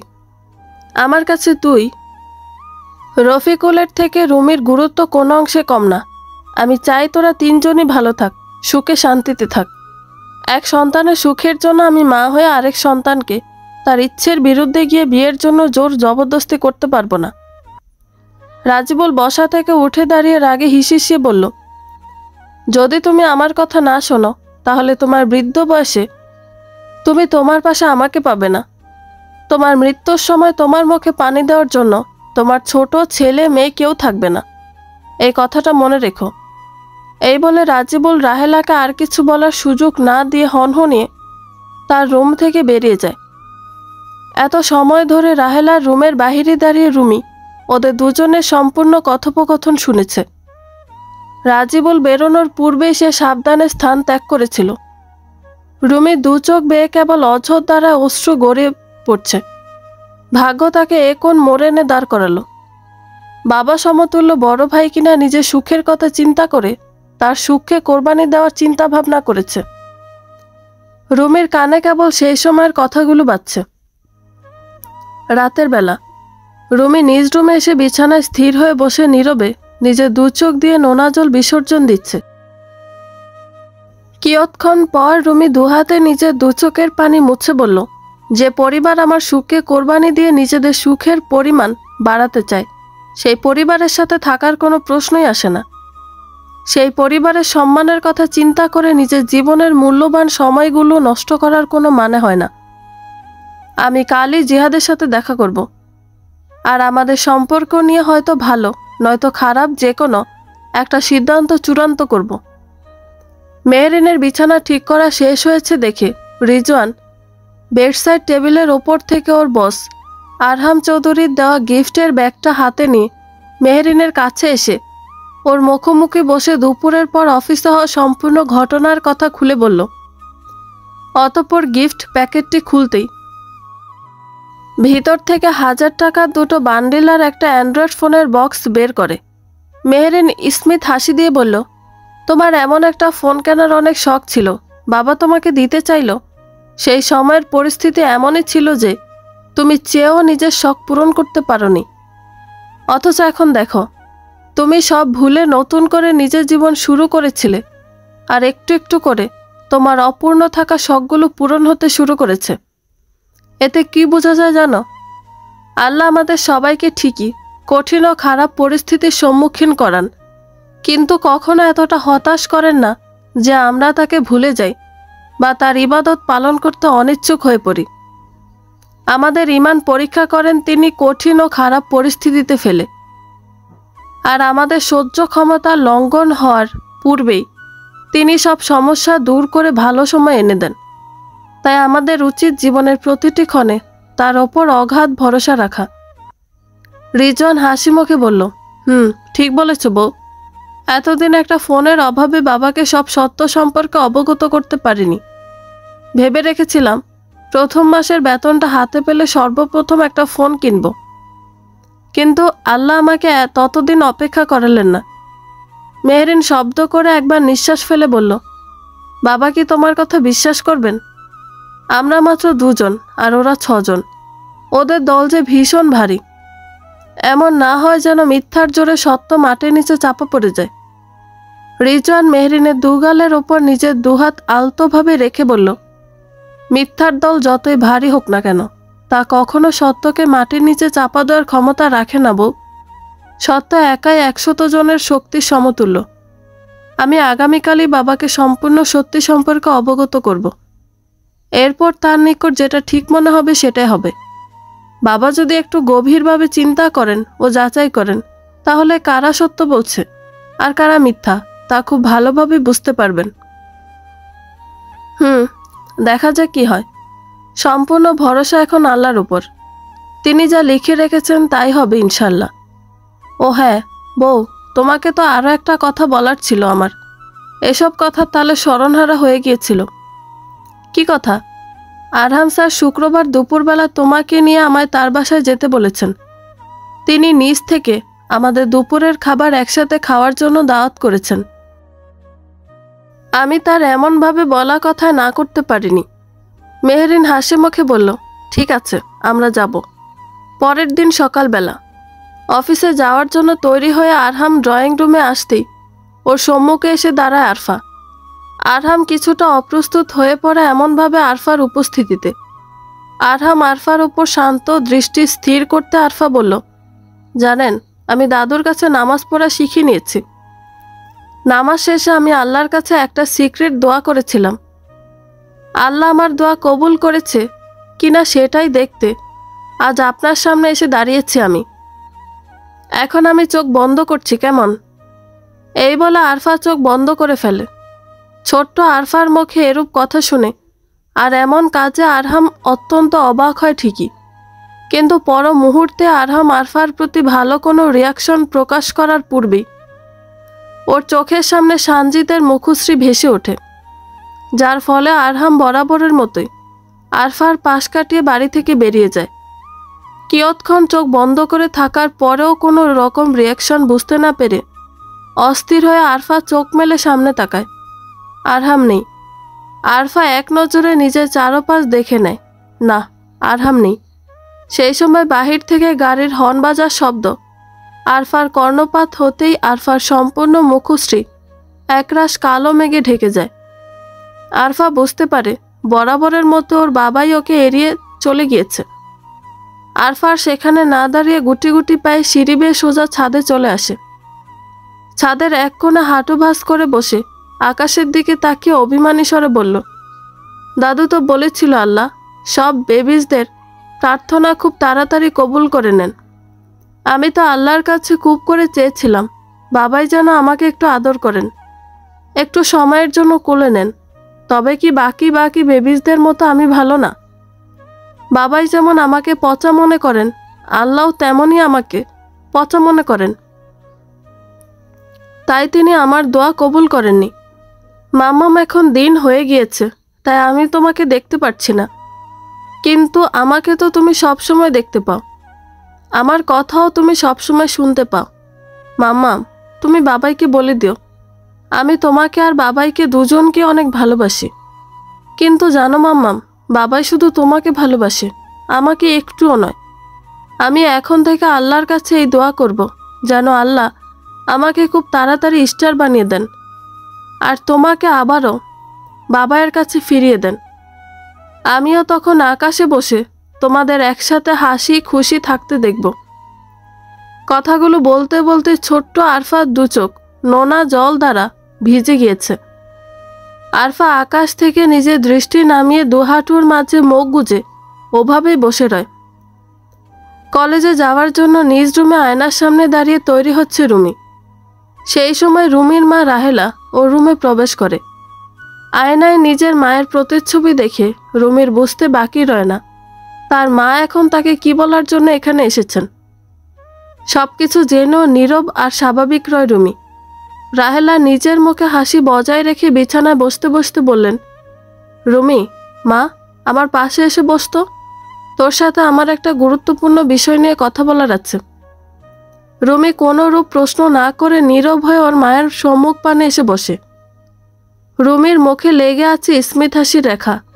রাহেলা আবারও বললেন, শোন মা, সব মেয়েদেরই একদিন না একদিন বাবার বাড়ির মায়া ত্যাগ করে নিজের আসল বাড়ি অর্থাৎ শ্বশুর বাড়িতে চলে যেতে হয়, আর আমৃত্যু পর্যন্ত সেখানে থাকতে হয়। আমাদের সময় মেয়েদের বয়স 10 পেরোলেই পাড়া পড়শি ও বাড়ির সকল গুরুজনদের নজরে সে বিয়ের জন্য যোগ্য হয়ে যেত। আর তোর বয়স 17তে পড়েছে আরও বেশ কয়েক মাস আগে, তাই আমার নজরও বিয়ের উপযুক্ত বয়স তোর হয়ে গিয়েছে।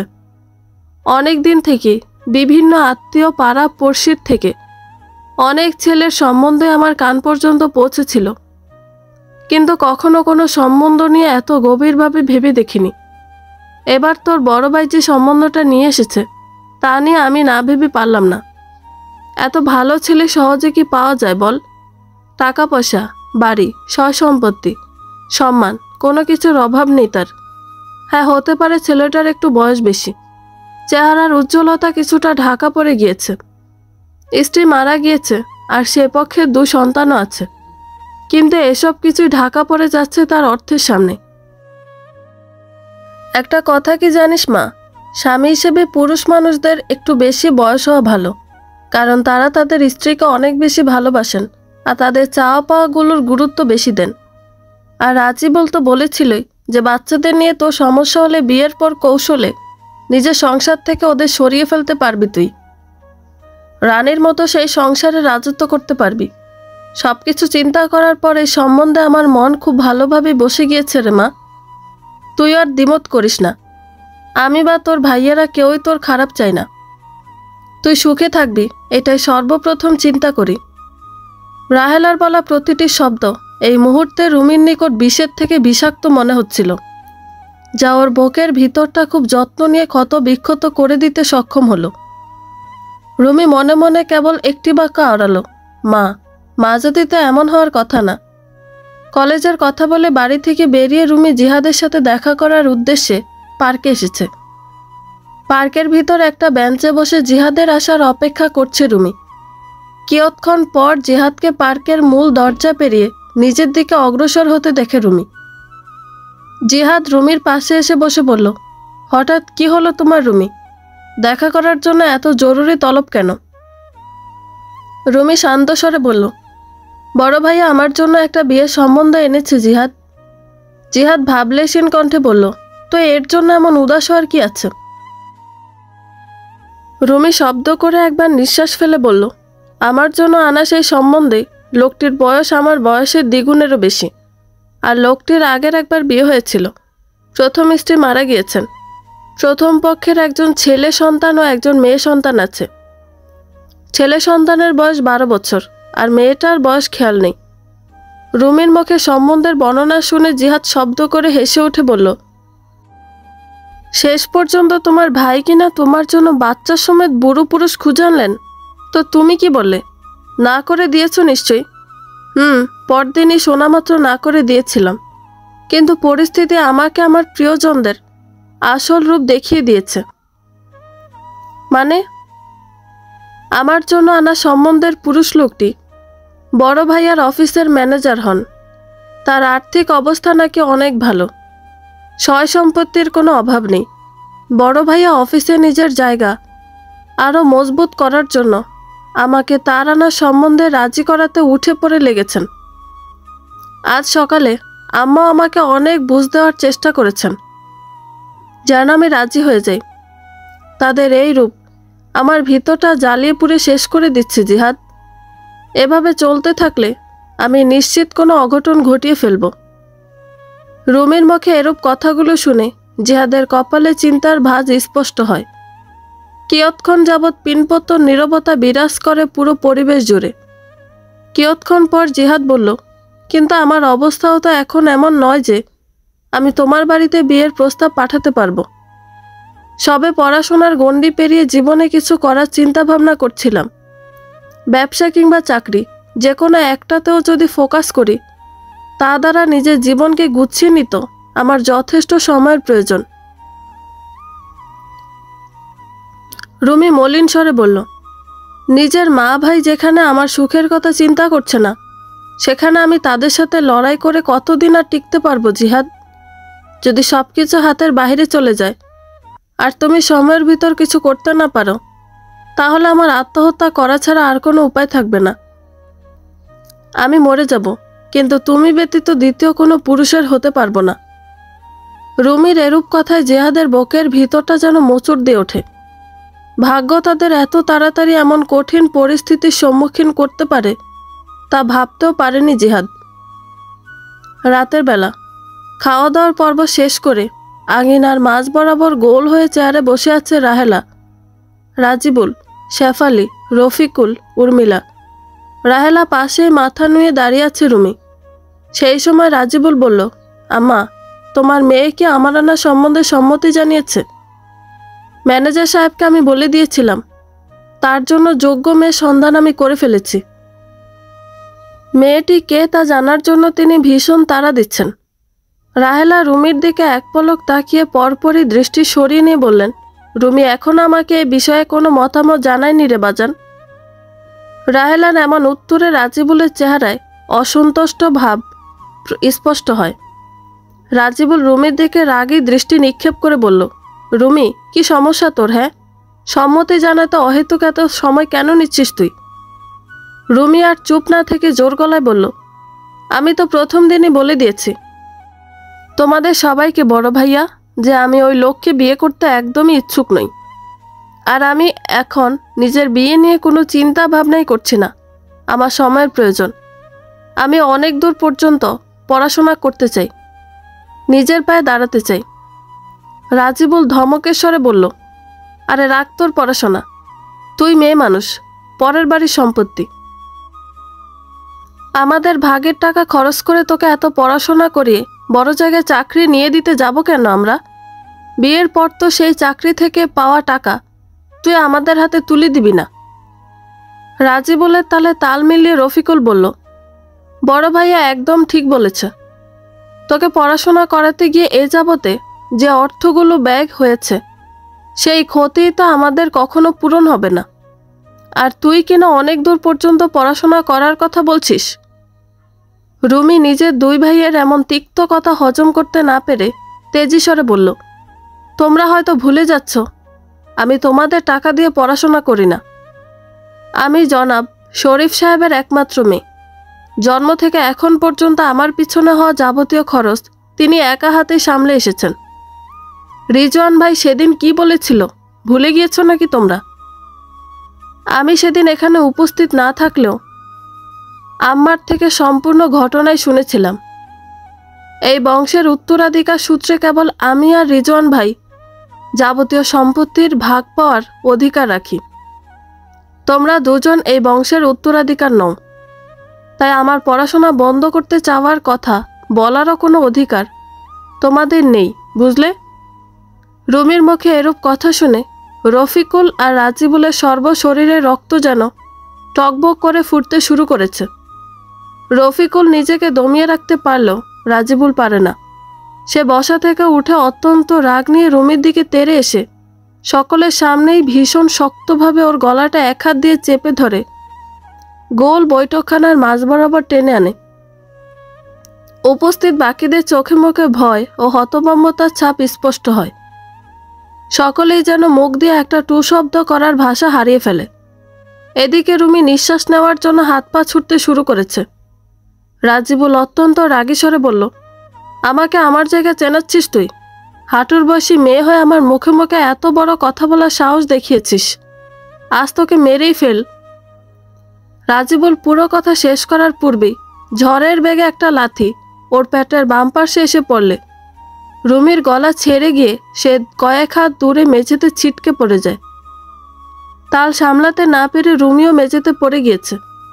রাজিবুল অত্যন্ত ব্যথায় কুঁকড়ে যায়।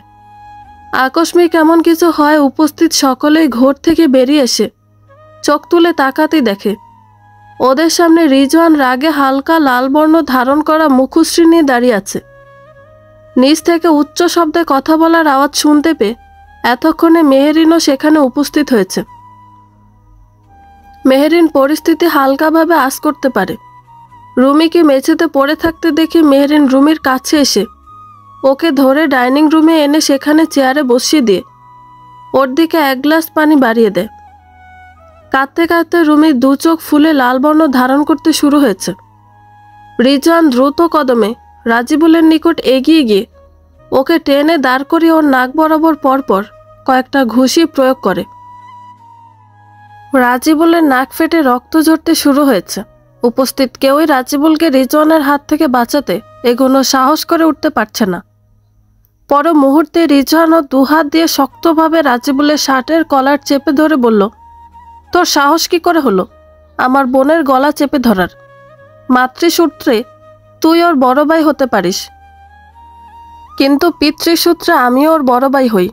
রুমি হাজার অন্যায় করলে এমনভাবে ওর গায়ে হাত দেওয়ার অধিকার তোর নেই। আমার বোনকে মেরে ফেলতে চাস তুই? এত বড় সাহস তোর? আমি চাইলে এক্ষুনি তোকে মেরে এই আঙিনার 20 ফুট নিচে দাফন করে দিতে পারবো। শুধুমাত্র বাবার সামনে তোদের আসল রূপটা দেখানোর জন্য আমি এমন কিছু করিনি এখনো। আজ যা করেছিস পরবর্তীতে ভুলেও এমন কিছু করার চিন্তাও করিস না।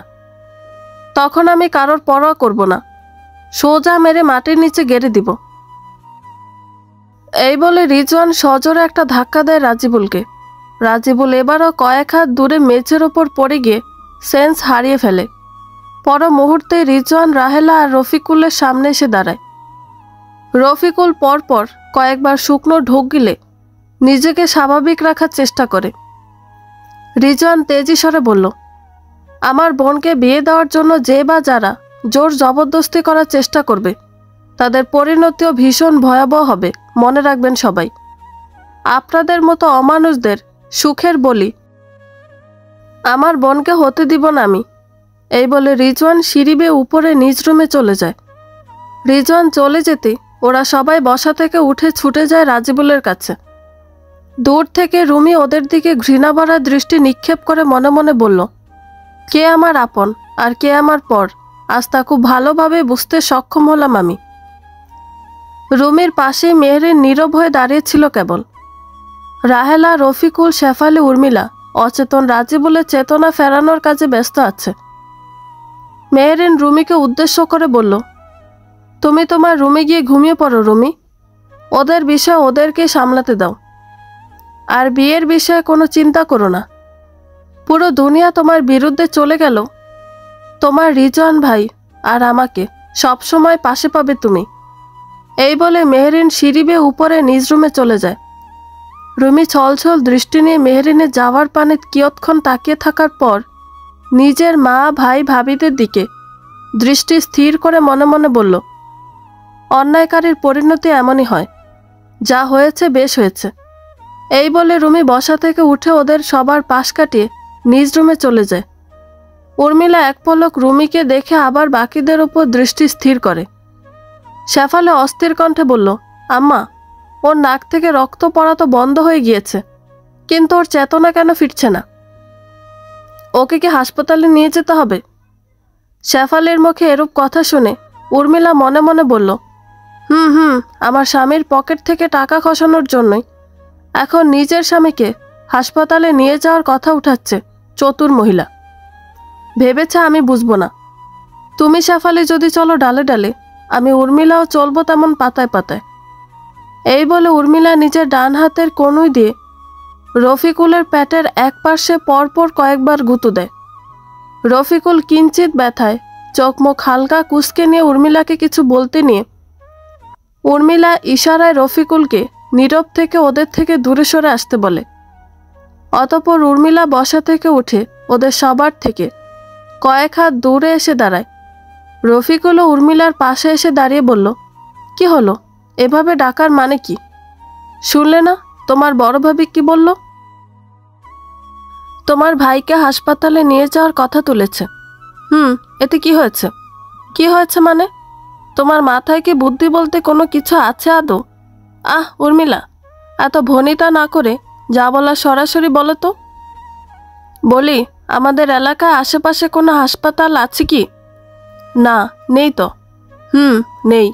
হাসপাতাল সব শহরে অবস্থিত। আমাদের এখান থেকে শহরে যেতে প্রতি জনের 50 টাকা করে ভাড়া লাগে।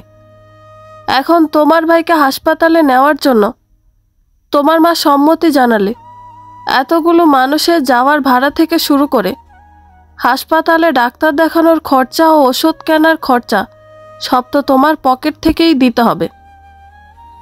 তোমার ভাবি মা তো তখন সুযোগ পেয়ে অসহায় হওয়ার নাটক করবে। খামোখা তুমি এত টাকা ব্যয় করতে যাবে কেন শুনি? উর্মিলার বলা কথাগুলো বুঝতে পেরে রফিকুল বলল, এভাবে তো ভেবে দেখিনি বিষয়টি। তা ভাবে কেন? ভাবার জন্য তো মাথায় সামান্যতম বুদ্ধি বলতে কিছু থাকতে হবে। উর্মি, আবার শুরু করো না তো। শোনো, তোমার মা আর ভাবিকে যেভাবেই হোক বুঝাই বলো যে বড় ভাইকে হাসপাতালে নিয়ে যাওয়ার কোনো প্রয়োজন নেই। রক্ত পড়া যেহেতু বন্ধ হয়েছে, সেহেতু আর চিন্তার কোনো কারণ নেই। মায়ের ধকলটা একটু পর কেটে গেলে আপনা আপনি ওনার চেতনা ফিরে আসবে। আর যদি ওনারা একান্তই না মানে, তাহলে আমি বলে দিচ্ছি, তুমি ওদের সাথে এক পাও বাহিরের দিকে বের করবে না, নয়তো তোমার একদিন হবে আর আমার যতদিন লাগে। এই বলে উর্মিলা রফিকুলের কাছ থেকে সরে রাহেলা শেফালির পাশে এসে বসে। রফিকুলের কপালে কয়েকটা চিন্তার ভাঁজ পড়েছে ইতিমধ্যেই। কিয়ৎক্ষণ নীরব হয়ে ভাবার পর রফিকুল উর্মিলার কথানুযায়ী ওদের কাছে এসে দাঁড়িয়ে বলল, আম্মা, ভাবি, তোমরা শান্ত হও। এতটা অস্থির হওয়ার মতো আহামরি বিষয় এখানে হয়নি। বড় ভাই ভারী শরীরের মানুষ, আকস্মিক মায়ের ধকল নিতে পারেননি জন্যই এখনও তার চেতনা ফিরছে না। এত সময় ধরে এভাবে তাকে শুধু মেঝের ওপর শুইয়ে রাখাটা ঠিক হচ্ছে না। সবাই আমাকে সাহায্য করো, বড় ভাইকে রুমে নিয়ে যেতে। বাকিরা আর কথা না বাড়িয়ে রফিকুলকে সাহায্য করে রাজিবুলকে মেঝে থেকে উঠিয়ে রুমে নিয়ে যাওয়ার জন্য। মেহরিন রুমে প্রবেশ করতেই দেখে রিজওয়ান এখন অফিসের পোশাক পরিবর্তন করেনি। বিছানার সাথে পিঠ ঠেকিয়ে কপালের ওপর এক হাত ভাঁজ করে দু চোখ বুজে আতশোয়া হয়ে আছে সে। মেহরিন রিজওয়ানের পাশে এসে দাঁড়িয়ে ওর কপালের ওপর রাখা হাতের ওপর নিজের শীতল হাত রাখতেই রিজওয়ান হাত সরিয়ে সোজা হয়ে বসে মেহরিনের ওপর নিজের শান্ত দৃষ্টি স্থির করে। মেহরিন কিয়ৎক্ষণ পূর্বে নিচে ঘটে যাওয়া ঘটনা সম্পর্কে কোনো কথা না উঠিয়ে বলল, কি হয়েছে তোমার? কেমন বিষণ্ণ লাগছে তোমাকে দেখতে। কোনো বিষয় নিয়ে কি চিন্তিত তুমি? রিজওয়ান শব্দ করে একবার নিঃশ্বাস ফেলে বলল, অফিসে যাওয়ার পর অনেক খোঁজাখুঁজি করে বাবার ফোন নাম্বারটা জোগাড় করেছিলাম, কিন্তু ফোন দেওয়ার পর বারংবার ফোন বন্ধ দেখিয়েছে। ওই নাম্বার দিয়ে অনলাইন সাইটে বিভিন্ন অ্যাকাউন্টও খোলা আছে তার, কিন্তু সেখান দিয়ে যোগাযোগ করার চেষ্টা করেও আমি ব্যর্থ হয়েছি। 3 দিন আগে সব জায়গা থেকে অনলাইনে অ্যাক্টিভ ছিলেন তিনি। বাবাকে সব সত্য সম্পর্কে অবগত না করা পর্যন্ত আমি স্বস্তি পাচ্ছি না মেহরিন। বাবার সাথে যোগাযোগ করতে না পারলে কিভাবে এই কাজটা সম্পন্ন করব আমি? বাবার কোনো সমস্যা হলো কি না এ নিয়েও চিন্তা হচ্ছে আমার।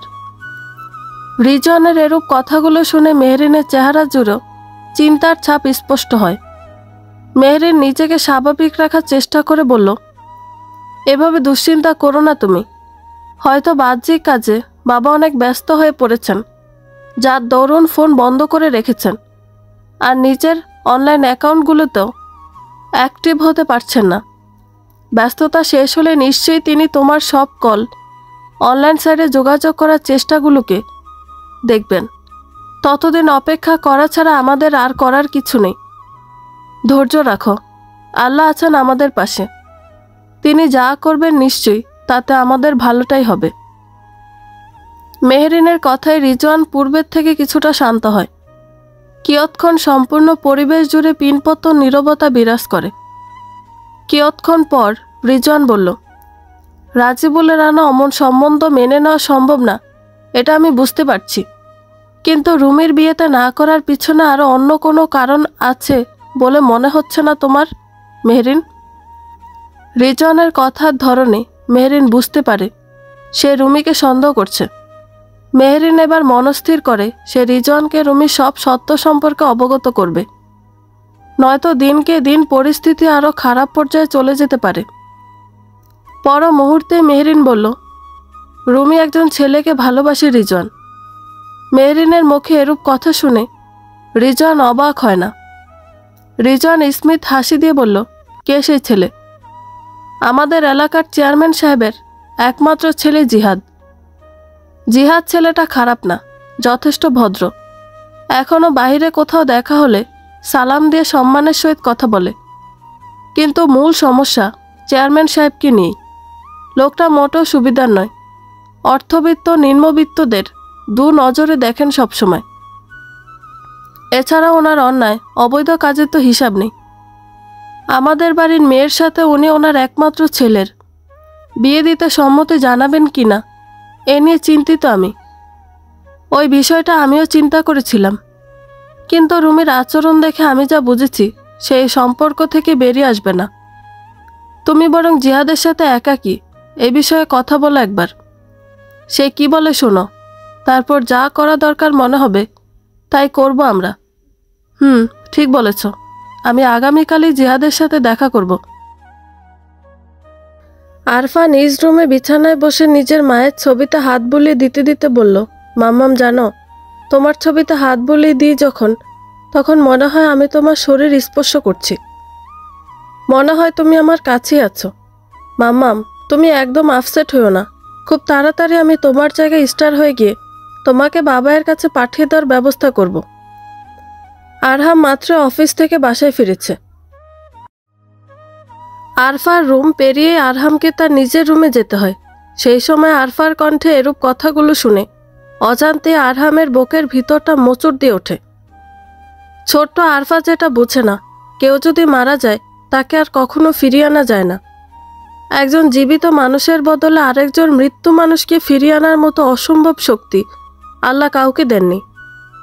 আরহাম ওভাবে স্থির হয়ে আরফার রুমের দরজার সামনে দাঁড়িয়ে রয়। কিয়ৎক্ষণ পর আরহাম আর না পেরে নিজ রুমে চলে যায়। আরফা ওর বাবার উপস্থিতি বুঝতে পারে না। নিজ রুমে বিছানা আচ্ছা হয়ে বসে নিজের নাকের সাথে বরফের থলি চেপে ধরে আছে রাজিবুল। মুখশ্রী জুড়ে রাগের ছাপ স্পষ্ট ফুটে আছে। তার চারপাশে বসে আছে রফিকুল, উর্মিলা, শেফালি ও রাহেলা বেগম।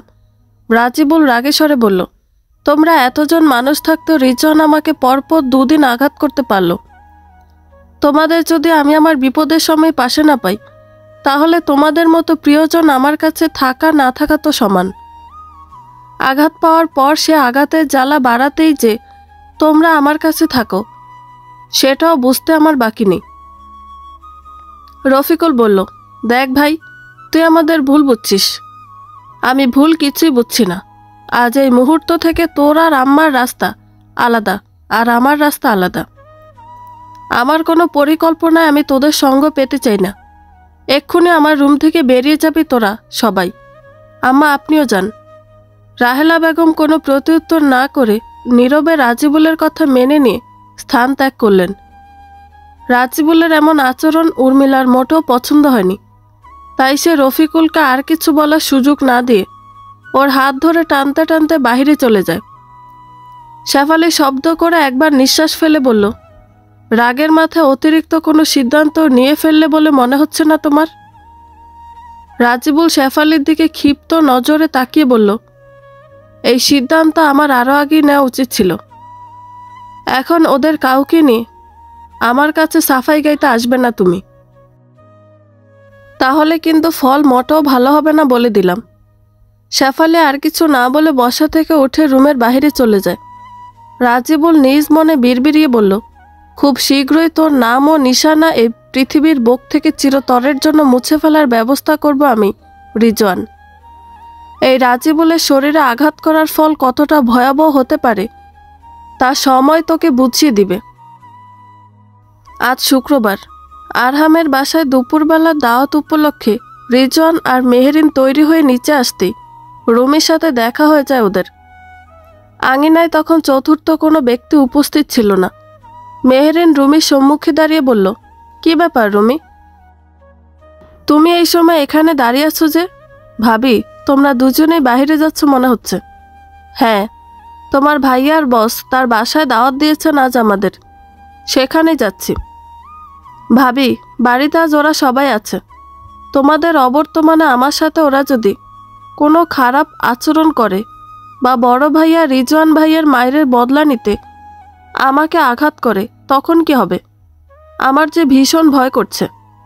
রুমির মুখে এরূপ কথা শুনে রিজওয়ান ওর দিকে শান্ত দৃষ্টি নিয়ে তাকিয়ে বলল, আমরা না আসা পর্যন্ত পুরো সময়টা তুই আমাদের রুমে থাকতে পারিস।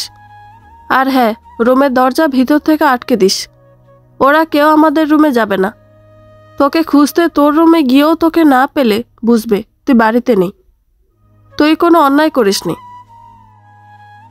তাই তোর ওদের ভয় পাওয়ার কোনো প্রশ্নই আসছে না। রিজওয়ানের কথায় রুমি কিছুটা সন্তুষ্ট বোধ করে। অতঃপর সে নীরবে সিঁড়ি বেয়ে উপরে রিজওয়ানদের রুমের ভিতরে প্রবেশ করে দরজা ভিতর থেকে আটকে দেয়। রিজওয়ান আর মেহেরিন পুরো দৃশ্যটা দেখে বাসা থেকে বের হয়। বাসার সামনে ওদের নিয়ে যাওয়ার জন্য পূর্ব থেকে গাড়ি দাঁড় করানো ছিল। রিজওয়ান ও মেহেরিন গাড়িতে উঠে বসে। গাড়ি তার আপন গতিতে চলতে শুরু করে। প্রায় 45 মিনিট পর গাড়িটি চৌধুরী ম্যানশনের মূল গেট পেরিয়ে ভিতরে প্রবেশ করে। মেহেরিনের সিটের পাশে জানালা খোলা থাকায় সে বাইরের দিকে দৃষ্টি স্থির করে। গাড়িটি চলছে যে রাস্তা দিয়ে তার দুপাশে রং বেরঙের ফুলের গাছ লাগানো রয়েছে। ফুলগুলো নিজ নিজ রূপে সজ্জিত হয়ে সূর্যের দিকে তাকিয়ে মন খুলে হাসছে যেন। কিয়ৎক্ষণ পর গাড়ি থেমে গেলে মেহেরিন আর রিজওয়ান গাড়ি থেকে নেমে দাঁড়ায়। এই অল্প সময়ে বাহ্যিক পরিবেশটা মেহেরিনকে মুগ্ধ করে দিয়েছে। রিজওয়ান আর মেহেরিনের আসার খবর পেয়ে আরহাম ও আমজাদ নিজ রুম থেকে বেরিয়ে মূল দরজার সামনে এসে দাঁড়ায়। আরহাম হাসি মুখে বলল, রিজওয়ান সাহেব, আপনি আমার দাওয়াত কবুল করেছেন দেখে ভীষণ ভালো লাগলো। ভিতরে আসুন আপনারা। আমজাদ হাসি মুখে বললেন, তোমাদের দুজনের সাথে পুনরায় সাক্ষাৎ করার ভীষণ ইচ্ছে ছিল আমার, কিন্তু ব্যস্ততার জন্য সময় করে উঠতে পারিনি। তোমাদের এখানে আসার বিষয়ে আরহাম আমাকে পূর্ব থেকে অবগত করেনি। ও তরফ থেকে পাওয়া এই সারপ্রাইজটি আমার কাছে বিশেষ হয়ে থাকবে সব সময়। মেহেরিন আর রিজওয়ান হাসি মুখে বাড়ির ভিতরে প্রবেশ করে। অতঃপর ড্রয়িং রুমে সোফায় বসে পড়ে ওরা সবাই। মেহেরিন বলল, চাচা, আরফাকে দেখছি না যে, ও কোথায়? ওকেও ডাকুন, মেয়েটা ভারী মিষ্টি। প্রথম দিন ওর সাথে ঠিকভাবে কথাও বলা হয়নি আমাদের। আমজাদ কিছু বলার পূর্বে আরহাম বলল, আরফা ওর রুমে আছে, আর ওকে এখানে না আনাই ভালো। মেহেরিনের হাস্যোজ্জ্বল মুখশ্রীতে মলিনতার ছাপ স্পষ্ট হয়। প্রথম দিন আমজাদ তাদের আরফার সাথে আরহামের করে যাওয়া আচরণ সম্পর্কে অবগত করেছিল। সেই কারণেই যে তিনি এখন এখানে আরফাকে উপস্থিত করতে চাচ্ছেন না, তা মেহেরিনের বুঝতে বাকি রয় না। নিজ রুমে বিছানায় বসে আছে আরফা। আজও তার হাতে তার মা সানজিদের ছবি রাখা। আরফার দৃষ্টি তার মায়ের ছবির উপরে স্থির। আরফা ওর মায়ের ছবিতে হাত বুলিয়ে দিতে দিতে বলল, আর কিছু সময়েরই অপেক্ষা মাম্মাম, তারপর তোমাকে বাবার কাছে ফিরিয়ে দিয়ে তোমার জায়গায় আমি স্টার হয়ে যাব। মাম্মাম, তুমি বাবাইকে পেয়ে আমাকে ভুলে যেও না যেন। বাবাইকে বলিও আমি তোমাকে আর বাবাইকে অনেক ভালোবাসি। আমি যখন স্টার হয়ে যাব, প্রতি রাতে আমাকে দেখার জন্য তোমরা ছাদে এসো কিন্তু। তোমাদের একসাথে খুশি খুশি সময় কাটাতে দেখে তখন আমার কি যে আনন্দ হবে। আরফা হাসতে হাসতে কথাগুলো বলছিল, তবু ওর দু চোখ বেয়ে অজর ধারায় নোনা জল গড়িয়ে পড়ছিল। দুপুরের খাওয়া দাওয়ার পর্ব শেষ করে বাগানের মাঝ বরাবর থাকা বসার স্থানে বসে আছে রিজওয়ান, মেহেরিন, আরহাম ও আমজাদ। গল্পের মাঝে থাকা অবস্থাতেও মেহেরিনের মন আজ আরফার জন্য অজানা কারণে টানছে ভীষণভাবে। আসার পর থেকে এখন পর্যন্ত এক পলকের জন্য সে আরফাকে দেখতে পায়নি। বেশ কিছুটা সময় এভাবেই পেরিয়ে যায়। হঠাৎ আরফার বাবাই বলে ডাকার আওয়াজ ভেসে আসলে ওদের সকলের দৃষ্টি যায় 3 তলার ব্যালকনির কার্নিশে দাঁড়িয়ে থাকা আরফার দিকে। এই প্রথম আরফার কণ্ঠে আরহাম বাবাই ডাক শুনতে পেল। সকলে বসা থেকে উঠে দাঁড়িয়ে সেখান থেকে বেরিয়ে ব্যালকনির নিচে এসে দাঁড়ায়। আমজাদ বললেন, দিদি ভাই, ওখান থেকে সরে দাঁড়াও তুমি। ওই জায়গাটা ভীষণ পিচ্ছিল, একটু এদিক সেদিক হলে পড়ে যাবে। পিছিয়ে যাও দিদি ভাই। আমজাদের কথা আরফার কান পর্যন্ত পৌঁছালো ওর ওপর কোনো প্রভাব ফেলতে পারে না তা। আরফা হাসি মুখে বলল, বাবাই, তুমি মামামকে অনেক ভালোবাসো আমি জানি, কিন্তু মামামের স্টার হয়ে যাওয়ার জন্য তুমি আমাকে দায়ী করো। এ কারণে আমার ভীষণ কষ্ট হয় জানো। মেহেরিন বলল, আরফা, সোনা মামনি, তুমি পিছিয়ে যাও। তোমার বাবাই জানে তুমি দায়ী নও তোমার মামামের স্টার হয়ে যাওয়ার জন্য। তুমি পড়ে যাবে মা, পিছিয়ে যাও। মেহেরিনের কথা আরফার ওপর কোনো প্রভাব ফেলতে পারে না। আরফা বলল, স্কুলে যাওয়ার পর আমার ফ্রেন্ডসদের বাবাই ও মাম্মামদের দেখি তারা ওদের কোলে নিয়ে অনেক আদর করে, কিন্তু আমি তো কখনো আমার মাম্মামের আদর পাইনি, আর না কখনো তোমার আদর পেয়েছি বাবাই। জানো বাবাই, আমি আল্লাহর কাছে প্রার্থনা করেছিলাম যেন তিনি আমার জন্য তোমার মনে একটু হলেও ভালোবাসার সৃষ্টি করেন, কিন্তু তুমি যেমন আমাকে পচা বেবি মনে করো, তেমনি আল্লাহ আমাকে পচা বেবি মনে করেন। তাই তো তিনি আমার প্রার্থনা কবুল করেননি। মেহেরিন রিজওয়ানকে উদ্দেশ্য করে বলল, তুমি উপরে যাও, আরফাকে ওখান থেকে সরিয়ে নাও। ও ছোট মানুষ, ওর মনে বাজেভাবে ইফেক্ট করেছে ওর বাবায়ের এই দূরত্ব ও খারাপ আচরণ। ও খারাপ কিছু করে ফেলতে পারে, যাও গিয়ে আটকা ওকে। হ্যাঁ হ্যাঁ, আমি যাচ্ছি, এই বলে রিজওয়ান আরফার কাছে যাওয়ার উদ্দেশ্যে বাড়ির ভিতরে যেতে দৌড় দেয়। মেহেরিন আরফাকে বলল, আরফা, মামনি, পিছিয়ে যাও। এমনভাবে কার্নিশে এসে দাঁড়াতে হয় না। আমরা তোমার বাবাইকে খুব করে বকা দেব। দেখবে এখন থেকে তোমার বাবাই তোমাকে অনেক আদর করবে। আরহাম শক্ত পাথরের ন্যায় দাঁড়িয়ে আছে। বোধ শক্তি যেন হারিয়ে ফেলেছে সে। তার 5 বছর বয়সে মেয়ের মুখে এত কঠিন কঠিন কথা শুনে সে কি রিয়েক্ট করবে বুঝে উঠতে পারছে না যেন। আরফা আবারও বলল, না না, তোমরা কেউ বাবাইকে বকা দিও না। দাদু বাবাইকে অনেকবার বকা দেওয়ার চেষ্টা করেছিলেন, কিন্তু বাবাই তার কথা শোনেননি কখনো। আমি জানি বাবাই মাম্মামকে আবারও নিজের কাছে ফিরে না পাওয়া পর্যন্ত খুশি হবেন না। জানো বাবাই, আমি তোমাকে অনেক ভালোবাসি, তাই মাম্মামকে তোমার কাছে ফিরিয়ে দিব আজ। মাম্মামের জায়গায় আমি স্টার হয়ে গেলে তো আল্লাহ মাম্মামকে তোমার কাছে ফিরিয়ে দিবেন। তখন মাম্মামের সাথে তুমি অনেক খুশি থাকতে পারবে। আর কখনো মাম্মামকে বাবু নিতে দিও না, তাহলে সেই বাবুকে আনতে গিয়ে মাম্মাম আবারও স্টার হয়ে গেলে তাকেও তুমি আমার মতো দায়ী করবে। সব বাবু তো আমার মতো তোমার খুশির কথা ভেবে স্টার হয়ে মাম্মামকে তোমার কাছে ফিরিয়ে দিবে না। ছোট্ট আরফার মুখে এরূপ কথা শুনে মেহরিনের 2 চোখ বেয়ে অঝোর দ্বারায় নোনা জল গড়িয়ে পড়ছে। কাঁদছেন আমজাদ চৌধুরী নিজও। আরফা আবারও বলল, মিষ্টি আন্টি, মিষ্টি আঙ্কেল দরজা ধাক্কাচ্ছেন। আজ দরজা ধাক্কিয়ে তো কোনো লাভ হবে না। পরক্ষণে আরফা আকাশের দিকে তাকিয়ে চিৎকার করে বলল, মাম্মাম, বাবার কাছে আসার জন্য তুমি তৈরি তো? আমি কিন্তু তোমার জায়গায় স্টার হওয়ার জন্য তৈরি। এই বলে আরফা খিলখিলিয়ে হাসতে শুরু করে। মেহরিন ও আমজাদ কিছু বলতে নিবে, তার পূর্বে আরফা ওদের সবাইকে অবাক করে দিয়ে 3 তলা থেকে লাফ দেয়। চোখের পলকে আরফার ছোট্ট দেহটা ওদের পায়ের কাছে এসে মুখ থুবড়ে পড়ে। মেহরিন আরফা বলে ও আমজাদ দিদি ভাই বলে চিৎকার করে ওঠে। ওদের পিছনে আরহাম 2 হাঁটু ভাঁজ করে মাটির ওপর ধপ করে বসে পড়ে। ইতিমধ্যে দরজা ভেঙে ব্যালকনিতে এসে দাঁড়ায় রিজন। নিচের দিকে তাকাতে আরফার নিথর দেহটা সে দেখতে পায়। বুকের ভিতরটা মোচড় দিয়ে ওঠে ওর।